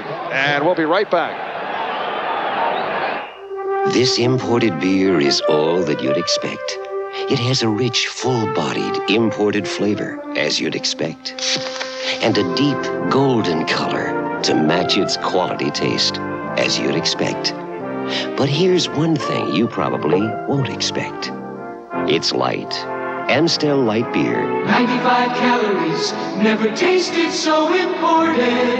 Amstel Light Beer, imported by Van Munching and Company, New York. Come along. We're going to try to find a banker. To be called a banker, you know, you've had to have had very special training in the management of people's money. Don't see any bankers here. Bankers have hundreds of years of banking tradition to back them up.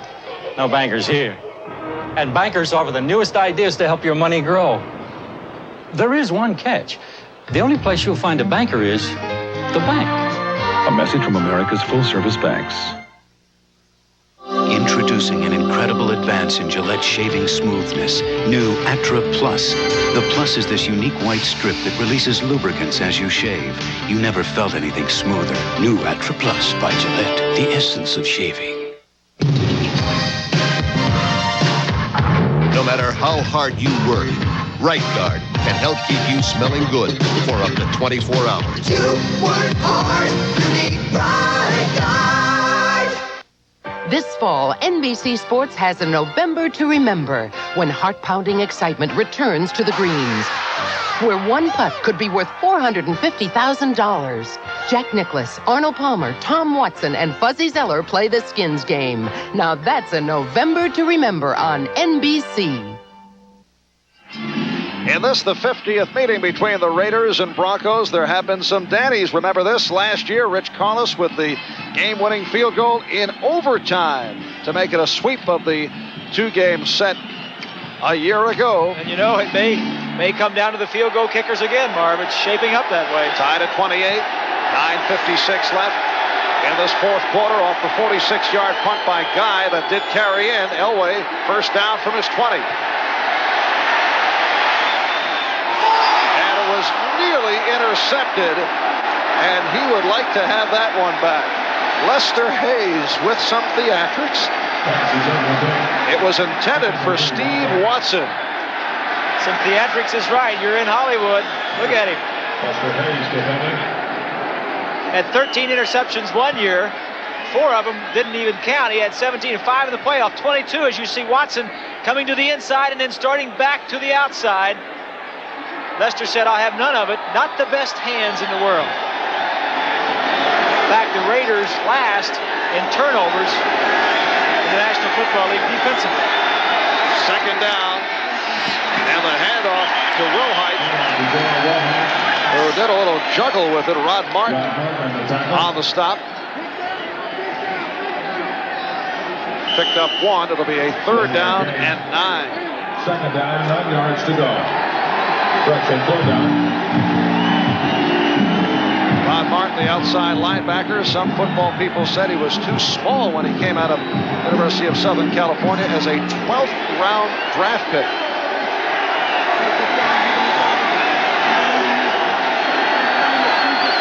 Sampson in motion. Elway as Piquel was blocked, and Elway running for the first down.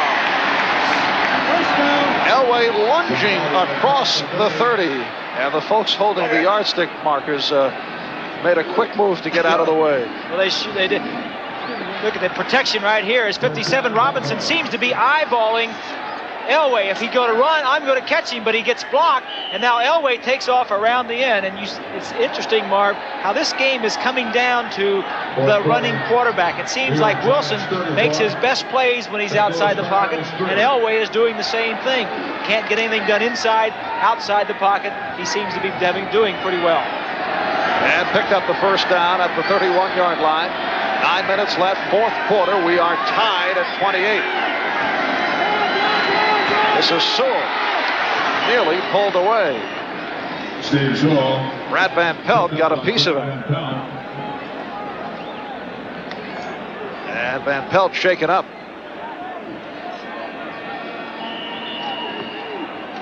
We'll take a look at Bishop right here. He's going to pull and block to the side the play is going to, as right 87 goes across. Now Bishop pulling and leading around the outside, gets a block, or misses the block. The linebacker kind of hit inside, but Van Pelt going down. I don't know, Marvin. I think he landed hard on his knee.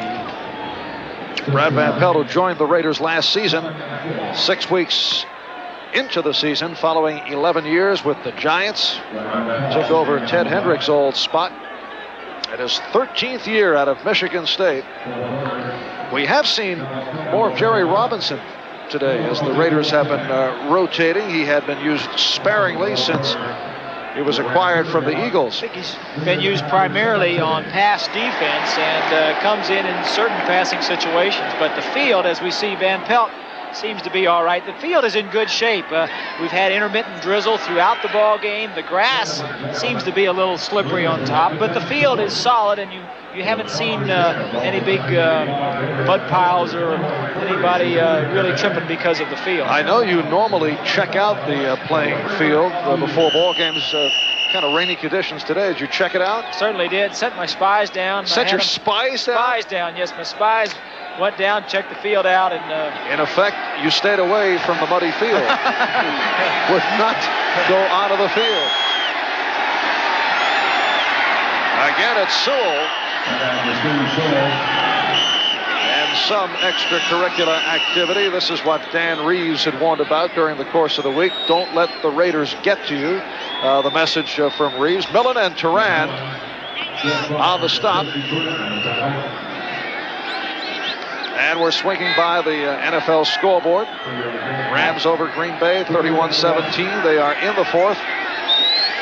Kansas City leading Indianapolis.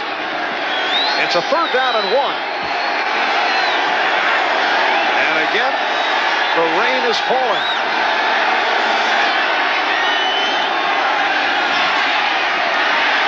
Steve Sewell accelerating. Was pushed back. We'll have to see where they spot it. Ron Martin, number 53, and Mike Haynes combining. Third and short yardage, as you see Martin 53 in the defensive surge. Good block on Martin by Studdard, but Sewell seems to be running a little bit high for a third and short yardage situation. Whenever you stand up in that defensive line, you can expect to be thrown back on your back.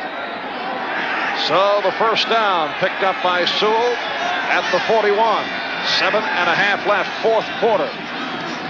And here's Wilhite finding the hole out across the 45.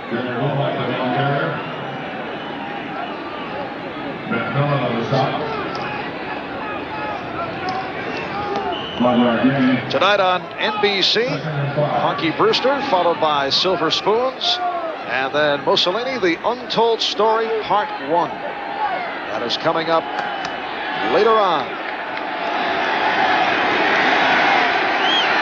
It'll be a second down and 5 at the 46.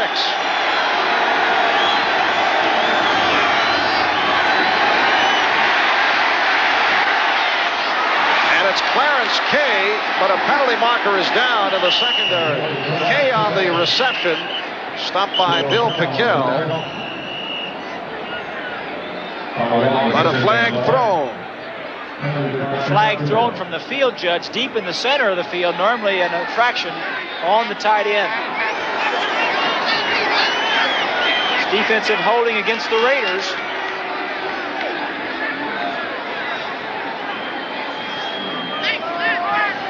And that is Mike Haynes, the right corner, discussing it. So the Raiders with their 10th penalty of the day. Broncos hit for only 4. Holding, number 22, defense, first down. And it is Haynes. That's his second or third.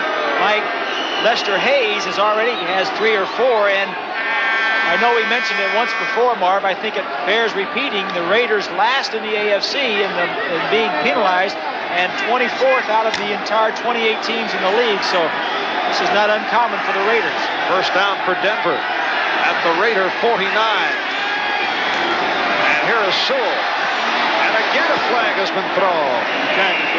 Sewell to the Raider 45. Reggie McKenzie, the rookie from Tennessee, on the stop. 6:17 left in the fourth quarter, tied at 28.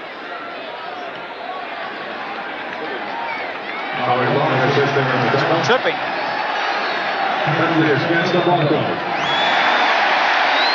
So the penalty now on the Broncos.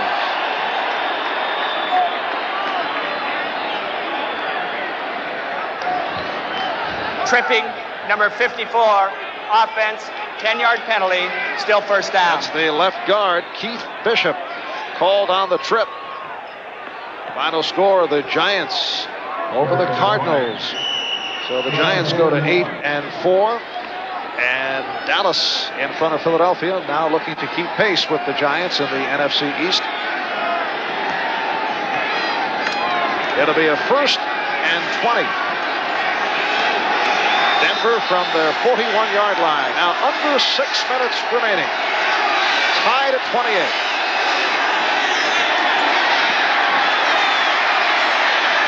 Elway hauled down. The fumble is recovered by Stoddard, the left tackle, but it may have been whistled dead. Long and Jones combining for the 4th sack of the day for the Los Angeles Raiders.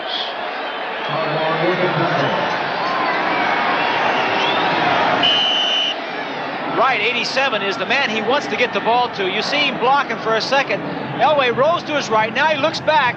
He almost, if he had a second more, he may have had time to come back to right, because right was going to be open in another second or two, and that's the thing that sprinting out gets you more time to throw the football. It seems like they're going to that more and more now. And this is a second down, and yes, 31 to go. And Elway throws the strike, obviously way short of the first down as he combines with Vance Johnson. Sam Seal was right there. Vance Johnson was saying that Steve Watson, the other receiver, number 81, has helped him a great deal. In fact, last week after Johnson had run a kickoff back for a touchdown and it was really called back because of a flag, he came back into the huddle and Watson told him what pattern to run because he was so out of breath and to make sure he knew what he was running. 3rd and 22. Big rush again. And broken up. Intended for Clint Sampson. James Davis on the coverage. Davis, the extra defensive back. And the punted unit comes on. Let's go back and take a look at what's going on with these cornerbacks. Whoops. Well, there was not a foul call. I don't know if they called that inadvertent, incidental tripping or what. It's hard to tell where the ball went, if the ball was already thrown or what, but certainly a lot of penalties against the Raider defensive backs. 4:18 left, fourth quarter. And here's Chris Norman from his 25. And a good punt. This is Fulton Walker at his 20. 25. And a good coverage by the Broncos. So now the Raiders will have a shot at it, a 41-yard punt. And an 8-yard return. As Mark Wilson trots back out of the field. Denver 28, LA Raiders 28. Elway has thrown for 3. Marcus Allen with a 61-yard touchdown run. Mark Wilson has thrown for 2, run for 1. That's the time left in the fourth quarter. And here's Allen cutting to the outside. Good second effort by Marcus Allen. Dennis Smith, the strong safety, finally got him out. Allen has such body control. He can see where the defender is coming from, and then just kind of, if he has his weight forward, he can shift it to the back, slide it to the outside. I think the reason he's been so durable is because he has been able to stay free of injury. It's very difficult to get a tough, straight-on hit on him, as you see Mecklenburg missing. Right in there, he fakes like he's going up the middle and then gets out of bounds and avoids the big hit. 9-yard run, so a second down and 1. And picks up the first down. So Allen to the 40. Ken Woodard, the outside linebacker, on the stop. And a first down for the Raiders. A look at the AFC playoff picture, including today's play. 5 teams will qualify, 3 divisional winners and 2 wild card teams. And going into today's play, Denver at 8-3, Raiders at 7-4.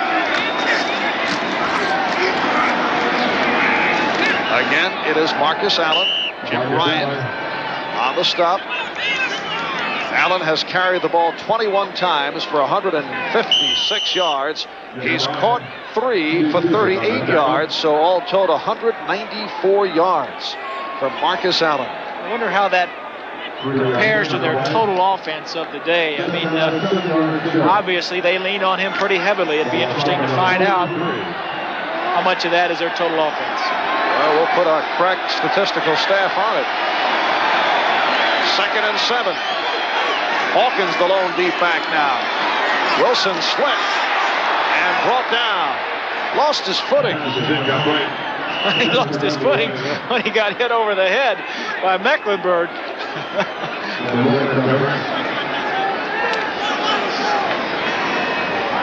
The no-name defense. It's Chris Bart with a big smile on his face, trying to keep the pressure off of him. Knows it may come down to he or Rich Karlis. Statistician Ross Schneiderman with the facts that you have requested. Raiders 337 total yards. Allen overall 194. 2 minutes and 41 seconds remaining in this fourth quarter. It's a 3rd down and 7. Look out as Wilson is brought down. Dennis Smith. It's his 4th sack of the season. Obviously a safety blitz coming on. Wilson knew that he had man-to-man coverage downfield if he just had a little bit longer to throw. Mecklenburg up there just drawing the attention of the center. Drops off for coverage, and Wilson did not see Dennis Smith coming from the outside. A well-designed play by Joe Collier. Team concept, team defense. So the Raider drive is stopped. Clock running down at 2 minutes and 20 seconds. Remaining fourth quarter. And here is Ray Guy looking to angle.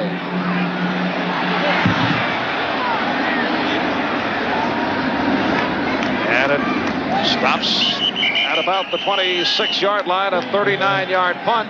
So the Broncos get it back with 2 minutes and 8 seconds remaining in the fourth quarter. Broncos led at the half, 21-14. Raiders had that big third quarter, holding on to the football most of the way in the third as Mark Wilson turned it around, but we are even at 28. Going back to that last defensive play, Marv, a critical series. Raiders 3rd down.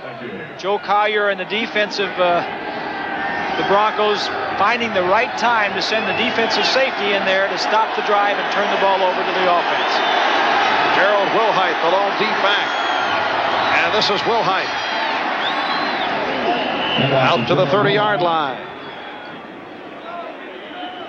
McKellen, Barnes right there. Now 2 minutes remaining in this fourth quarter.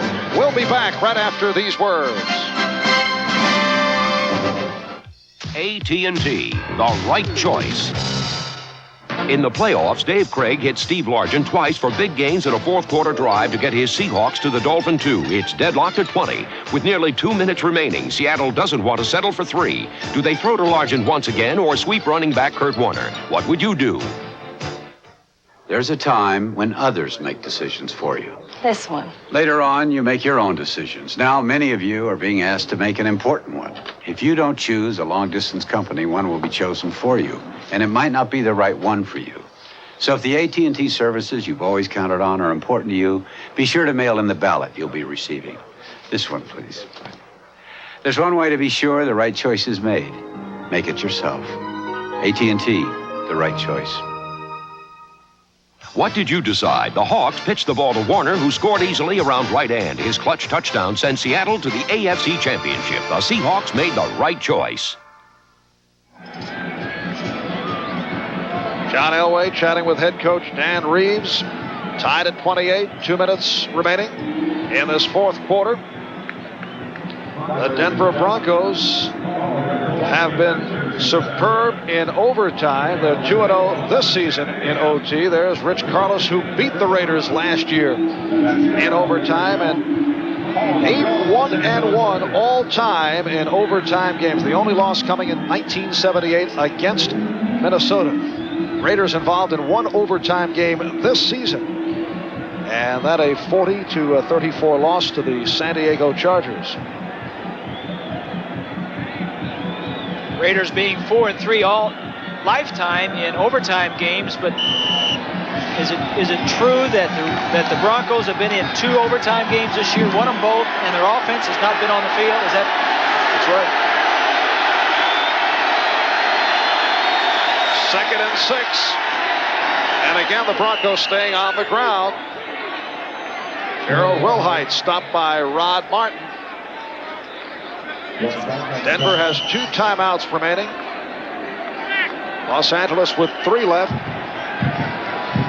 Wilhite with the 3-yard carry has now run for 82 yards on the day, so that equals his NFL career high, which was accomplished against the same Raiders last season. 3rd down and 4. Sampson in motion. Elway goes the middle, and let's see. He has Watson. Steve Watson with a nice circus catch. Lester Hayes on the coverage. Comes to the inside, as we've seen him do today. Stops and goes back to the outside. A great throw by Elway. Good coverage. Here we are right here. He's going to come to the inside and then break back to the outside. Now watch Hayes. Hayes has covered him as tight as you can possibly do it. Comes to the inside. Now Hayes stops his momentum and goes back to the outside. Not much of a target, but Elway sticks it right to the outside where only Watson can catch it. And the 4th reception of the day by Watson. 1 minute and 12 remaining in the fourth quarter. The Broncos calling for time, so they have 1 timeout left. And a big first down that was for the Broncos. Keeps possession, keeps the Raiders. I'm sure if they would have not made the first down, the Raiders would have called timeout because obviously they would have been getting the football. But coming down to the end, Marv, another exciting game here in the LA Coliseum. Last week it was a defensive struggle. This week, an offensive struggle, and really on a day that you wouldn't expect the offenses to shine. An overcast, rainy day, but certainly it hasn't been the case. Denver first down from their 38. 82. Vance Johnson coming toward you, and this time some confusion.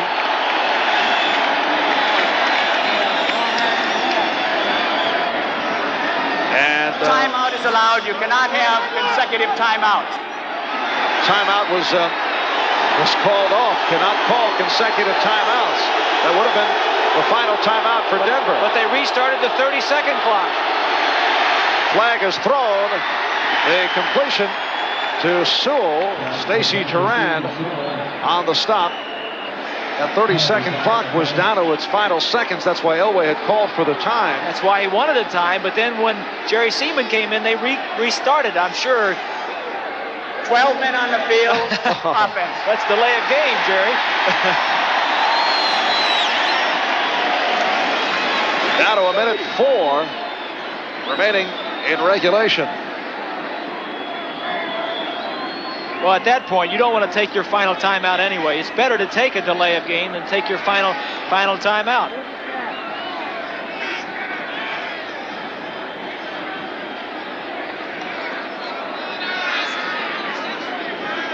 Dan Reeves very calm on the sideline. Wasn't always that way. In fact, he is wearing a reminder. He has a, well, let's take a listen. 12 men on the field, offense, still first down. Dan Reeves is wearing what he calls a special tie, and that is only to serve as a reminder not to go crazy.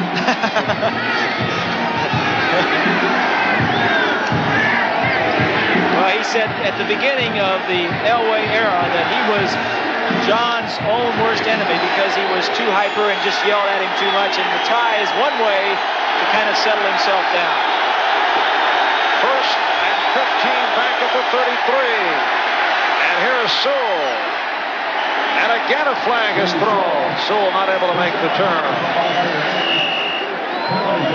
So the penalty marker down with 59 seconds left in regulation.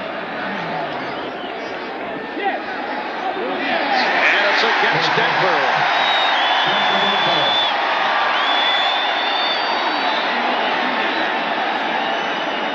Well, that tie certainly doing wonders.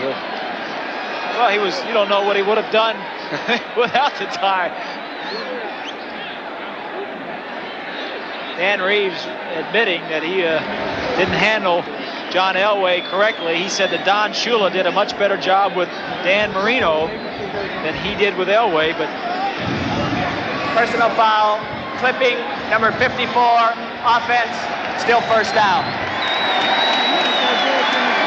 Keith Bishop, the left guard, called on the penalty. And it backs Denver now to a first down and very long. What's the philosophy here of the Broncos? Are they too far back? Do they just play to get into overtime, not make a mistake? I think the Broncos are going to be a little bit conservative, and the Raiders, you may see the Raiders using their timeouts. Rohite with the clock stopped and 52 seconds remaining in regulation. We'll be right back.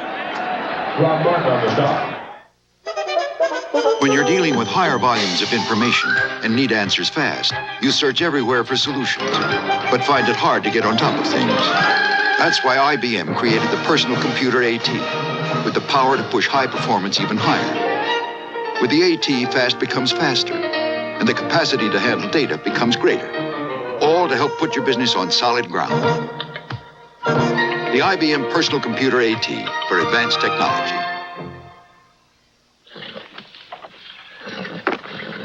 Hey, it ain't easy to do rope tricks first time around. Same goes for smokeless tobacco. But here's one that's easier to use. Skoal Long Cut. Now, it's not chewing tobacco. Long Cut means it packs easy. Stays put between your cheek and gum. So Skoal Long Cut makes it easy to enjoy tobacco without lighting up. You can get it in mint or original wintergreen. Easy to use, great taste. That's Skoal Long Cut. It's a lot easier than this. As we look at both coaches planning their strategy on the sideline, Marv, the ball belongs to the Broncos, but actually the Raiders have the advantage because of the field position. They're down there on the 20, 21, 22-yard line. If they get a fumble, they can win the football game with a field goal. 52 seconds left in regulation. Tied at 28. And again the shovel. Sewell broke a tackle, but he stopped at the 19. James Davis with the tackle. And we're down to 42 seconds remaining.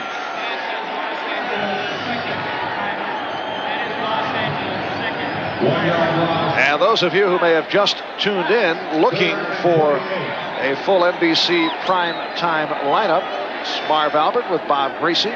Following the completion of the Raiders and the Broncos, you will see Silver Spoons and then Academy Award winner George C. Scott in Mussolini, The Untold Story, Part 1. That'll be upcoming following the Raiders and the Broncos. And with 42 seconds remaining, we may have quite a bit of football ahead. 42 seconds left in regulation. Well, the Raiders have one timeout remaining. It's third and whatever, 25 or so. So the Broncos obviously are going to run something that is, they're not going to turn the ball over on. You would think they're hoping right now for overtime. The Raiders can call a timeout and get the ball after the punt with maybe 35, 36, 37 seconds, and they've got a shot at winning this game before it goes into overtime.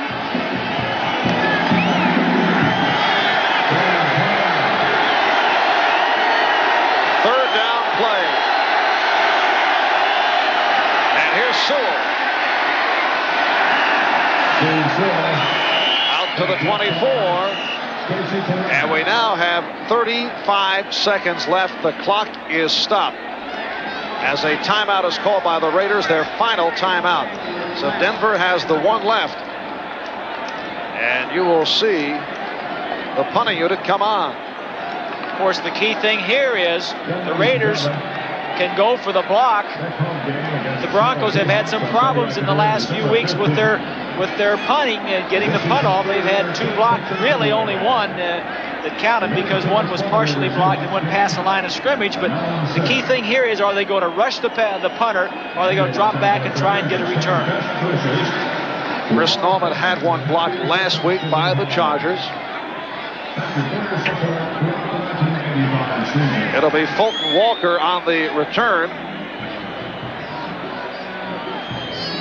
Walker among the leaders in the AFC, averaging 11 yards per punt return. There he is in his fifth year out of West Virginia, one-time Miami Dolphin, and he is back at his 35-yard line.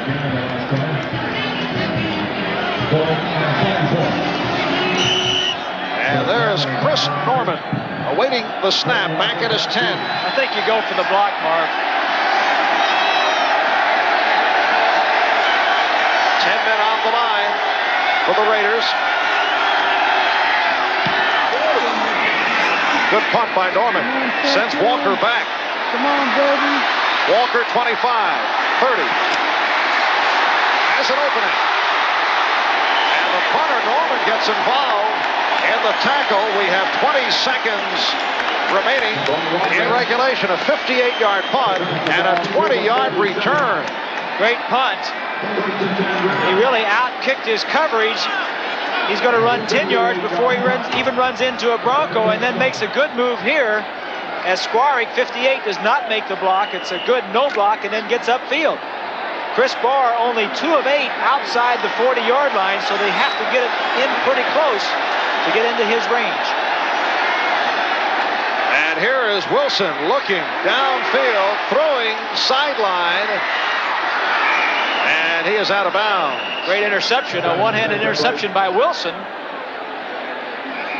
But out of bounds with 13 seconds remaining in regulation.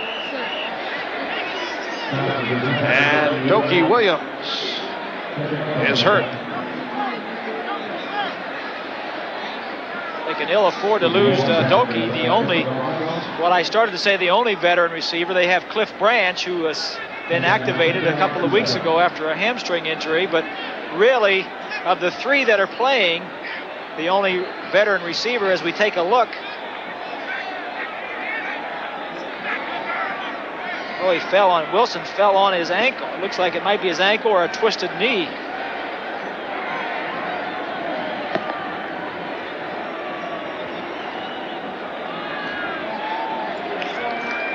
Seems to be all right up and moving around, but definitely had a little bit of a twist on that knee as Wilson fell on his ankle. 13 seconds remaining in regulation. headed in the direction of overtime. Raiders have a second down play. They are at their 47. Incidentally, the longest on the season for Chris Barr is a 41-yard field goal. That would mean, Marv, they would have to get it down inside the 25-yard line to get in his range. If it were on the 23-yard line, a 40-yard field goal. And Barr, after the slow start, has shown some signs in recent weeks. Hit 2 of 2 last week against Cincinnati. That's how far they have to go. 13 seconds left in this fourth quarter. And here's Wilson looking to pop it down. Now he goes short. He has Allen who steps out. And 6 seconds remain. Of course, having the ball against the Broncos, you have to be a little bit careful because the 2 games that the Broncos won in overtime, the offense wasn't on the field. One, the defense intercepted a pass. I think it was Hunter, and set up a field goal by Carlos. And then the other, of course, the special teams last week on the block by Dennis Smith, and then Louis Wright picking it up and running it into the end zone. So just because their offense isn't on the field doesn't mean you have to worry about it. All right, here is Wilson. Time running out. And let's see, 1 second remaining. They'll have a shot at it. They certainly do. 1 second remaining. And it's Jesse Hester, the man who dropped the touchdown pass earlier in the game, coming up with a clutch reception. Good protection. Wilson making sure he doesn't get it picked off. Throws it over 2 defenders and steps out with 1 second. As you look, Hester at the bottom of your screen. Throwing it in between. Hester with a presence. Here we go. And this will be about a 40-yard kick. He hit from 41 earlier this year. His longest ever, 45. This is for the ball game. Yeah! It is good. So we go to overtime. The 40-yard attempt by Barr.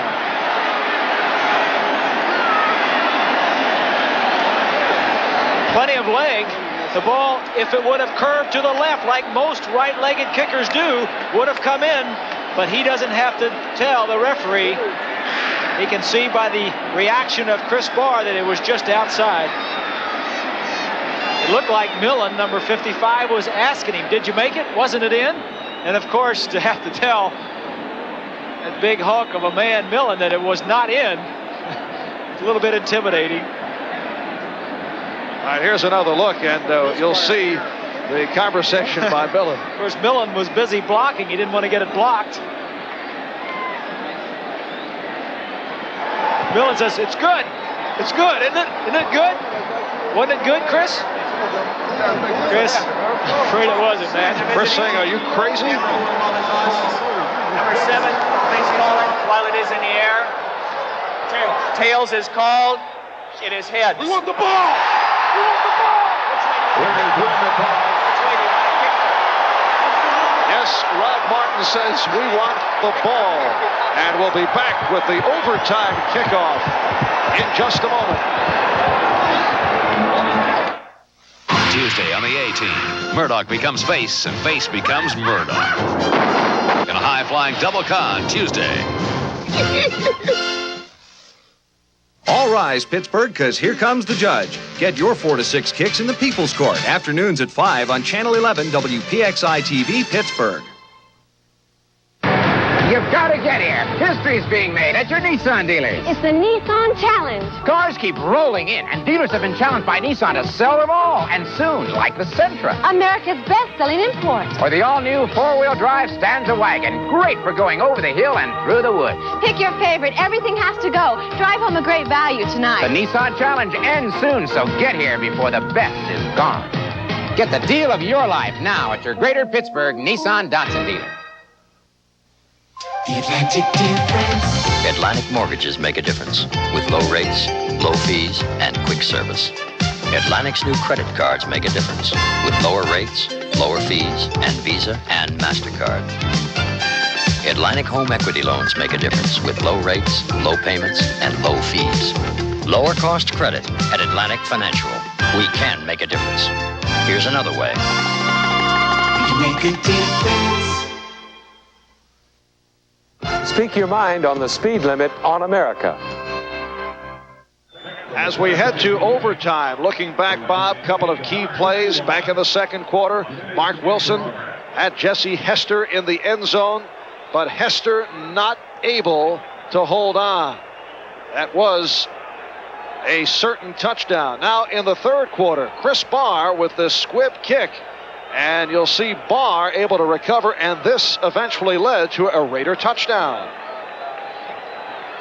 And moments ago, final second, fourth quarter, Barr attempting the 40-yard field goal, which would have won it for the Raiders, but not able to hit. It's interesting watching that last replay.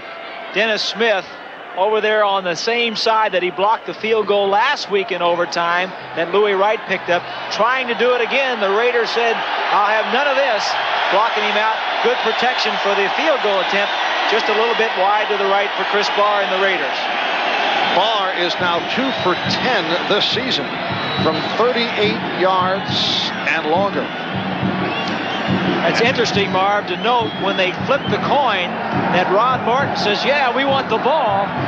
And I was wondering if the Broncos that were out there with him says, good, you take the ball. We've won 2 games losing the toss in overtime. Well, last week only the 4th overtime game in NFL history in which the winning team won without the offense touching the ball at all.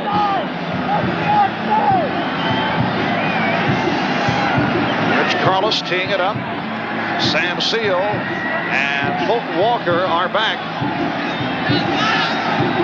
Broncos and Raiders tied at 28. Well, it becomes a game of field position, and the Broncos kicking the ball down to where they can, if they can pin them back, they can get a field goal down there with a turnover. And a strong kickoff. Fulton Walker will stay right there. They'll bring it out on the touchback to the 20. We are just underway in overtime for the Broncos, their 3rd overtime game of the season. And you're seeing more pressure right here because the pressure is on the offense, especially when you're in your own end of the field, because if one mistake is probably going to mean the end of the ball game. A turnover, a fumble, an interception. Your offense almost has to be perfect in this end of the field. And Dokie Williams, who went down at the end of regulation and headed to the sidelines, is all right. He is on the field right now. Mark Wilson, who is 14 for 33, 196 yards, 2 touchdowns, 3 interceptions. Giving to Marcus Allen. And Allen has the first down. Harden and Smith on the stop. You would think that he might tire by this point, but he looked fresh. Great runners seem to get better the more they carry the football. They need a break every now and then, but when you're in overtime and you're in your own near your own end zone, give it to your best man. A good move to set up the block there. The little dip helped to set up Dokie Williams' block, but a good tackle by Mike Harden. 167 yards rushing for Allen. 216 total yards. First down from the 34. And this time Allen pushed back. Tom Jackson leading the Denver defensive surge. 1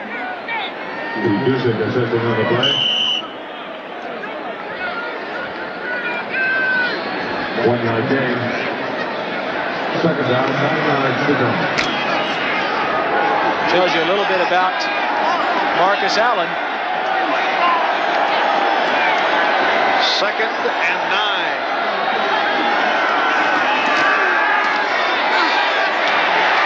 Completion. Dokie Williams pulling away. And a flag down. Steve Busick, number 58, finally brought him down and may have been a face mask.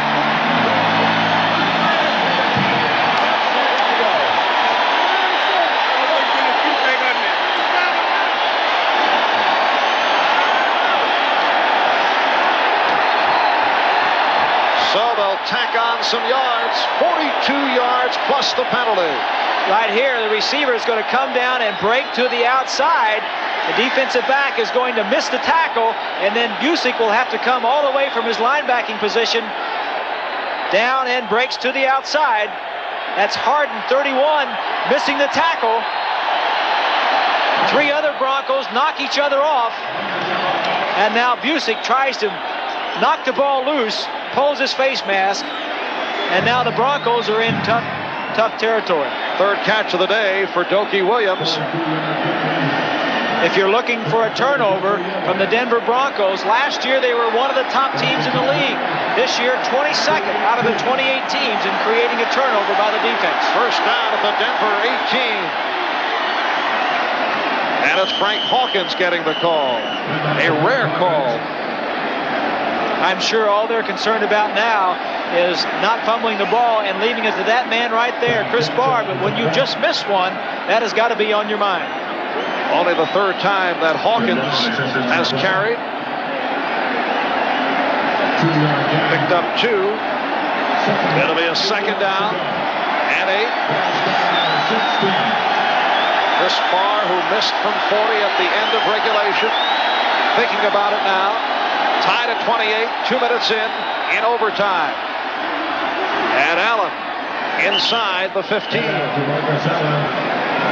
Reuben Carter, the nose tackle on the stop. And here is Barr coming on third down. They don't want to handle the ball anymore. I like this, Marv. If you have a missed snap on third down and the holder mishandles it, he can just fall on it and you can try it again on fourth down. It's a good call by Tom Flores. And Barr has not missed a field goal inside of 38 yards this season. This will be from 32 yards away. This time, Dan Reeves gets his timeout called in time. Last week they blocked it, but the timeout came in a little bit late, but they went back and blocked it again. Just to make Chris Barr think about it a little bit longer. And a timeout will break for these messages. Get that artsy guy with the beard. Let Rex direct your script. Forget it. Look, come on, let's Get it.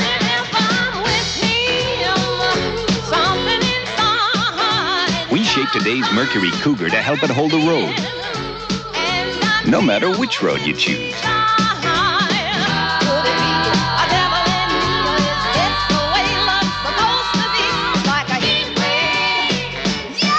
Mercury, the shape you want to be in.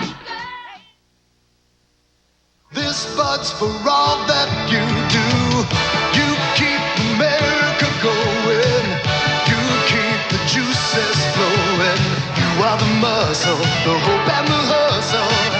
You keep the country growing and you make America work. And this bud's for you. Here's to you, Beechwood Age, for that clean, crisp taste that says Budweiser.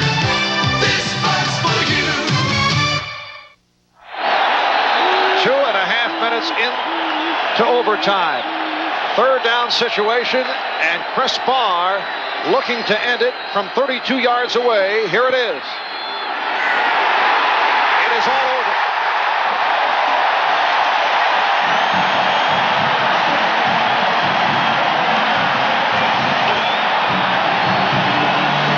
A sweet feeling for Barr, who missed at the end of regulation from 40. The Raiders have won it over the Broncos in overtime. Power. That's what I practice for. Power. And afterward, I want all the power I can get in my antiperspirant. Speed Stick. Now, Speed Stick is improved with the most powerful wetness fighter you can buy. Nothing, but nothing fights wetness better. The Wide Stick. Man-sized protection. Saves a lot of strokes. Helps keep you drier and odor-free all day. Now it's the most powerful you can buy.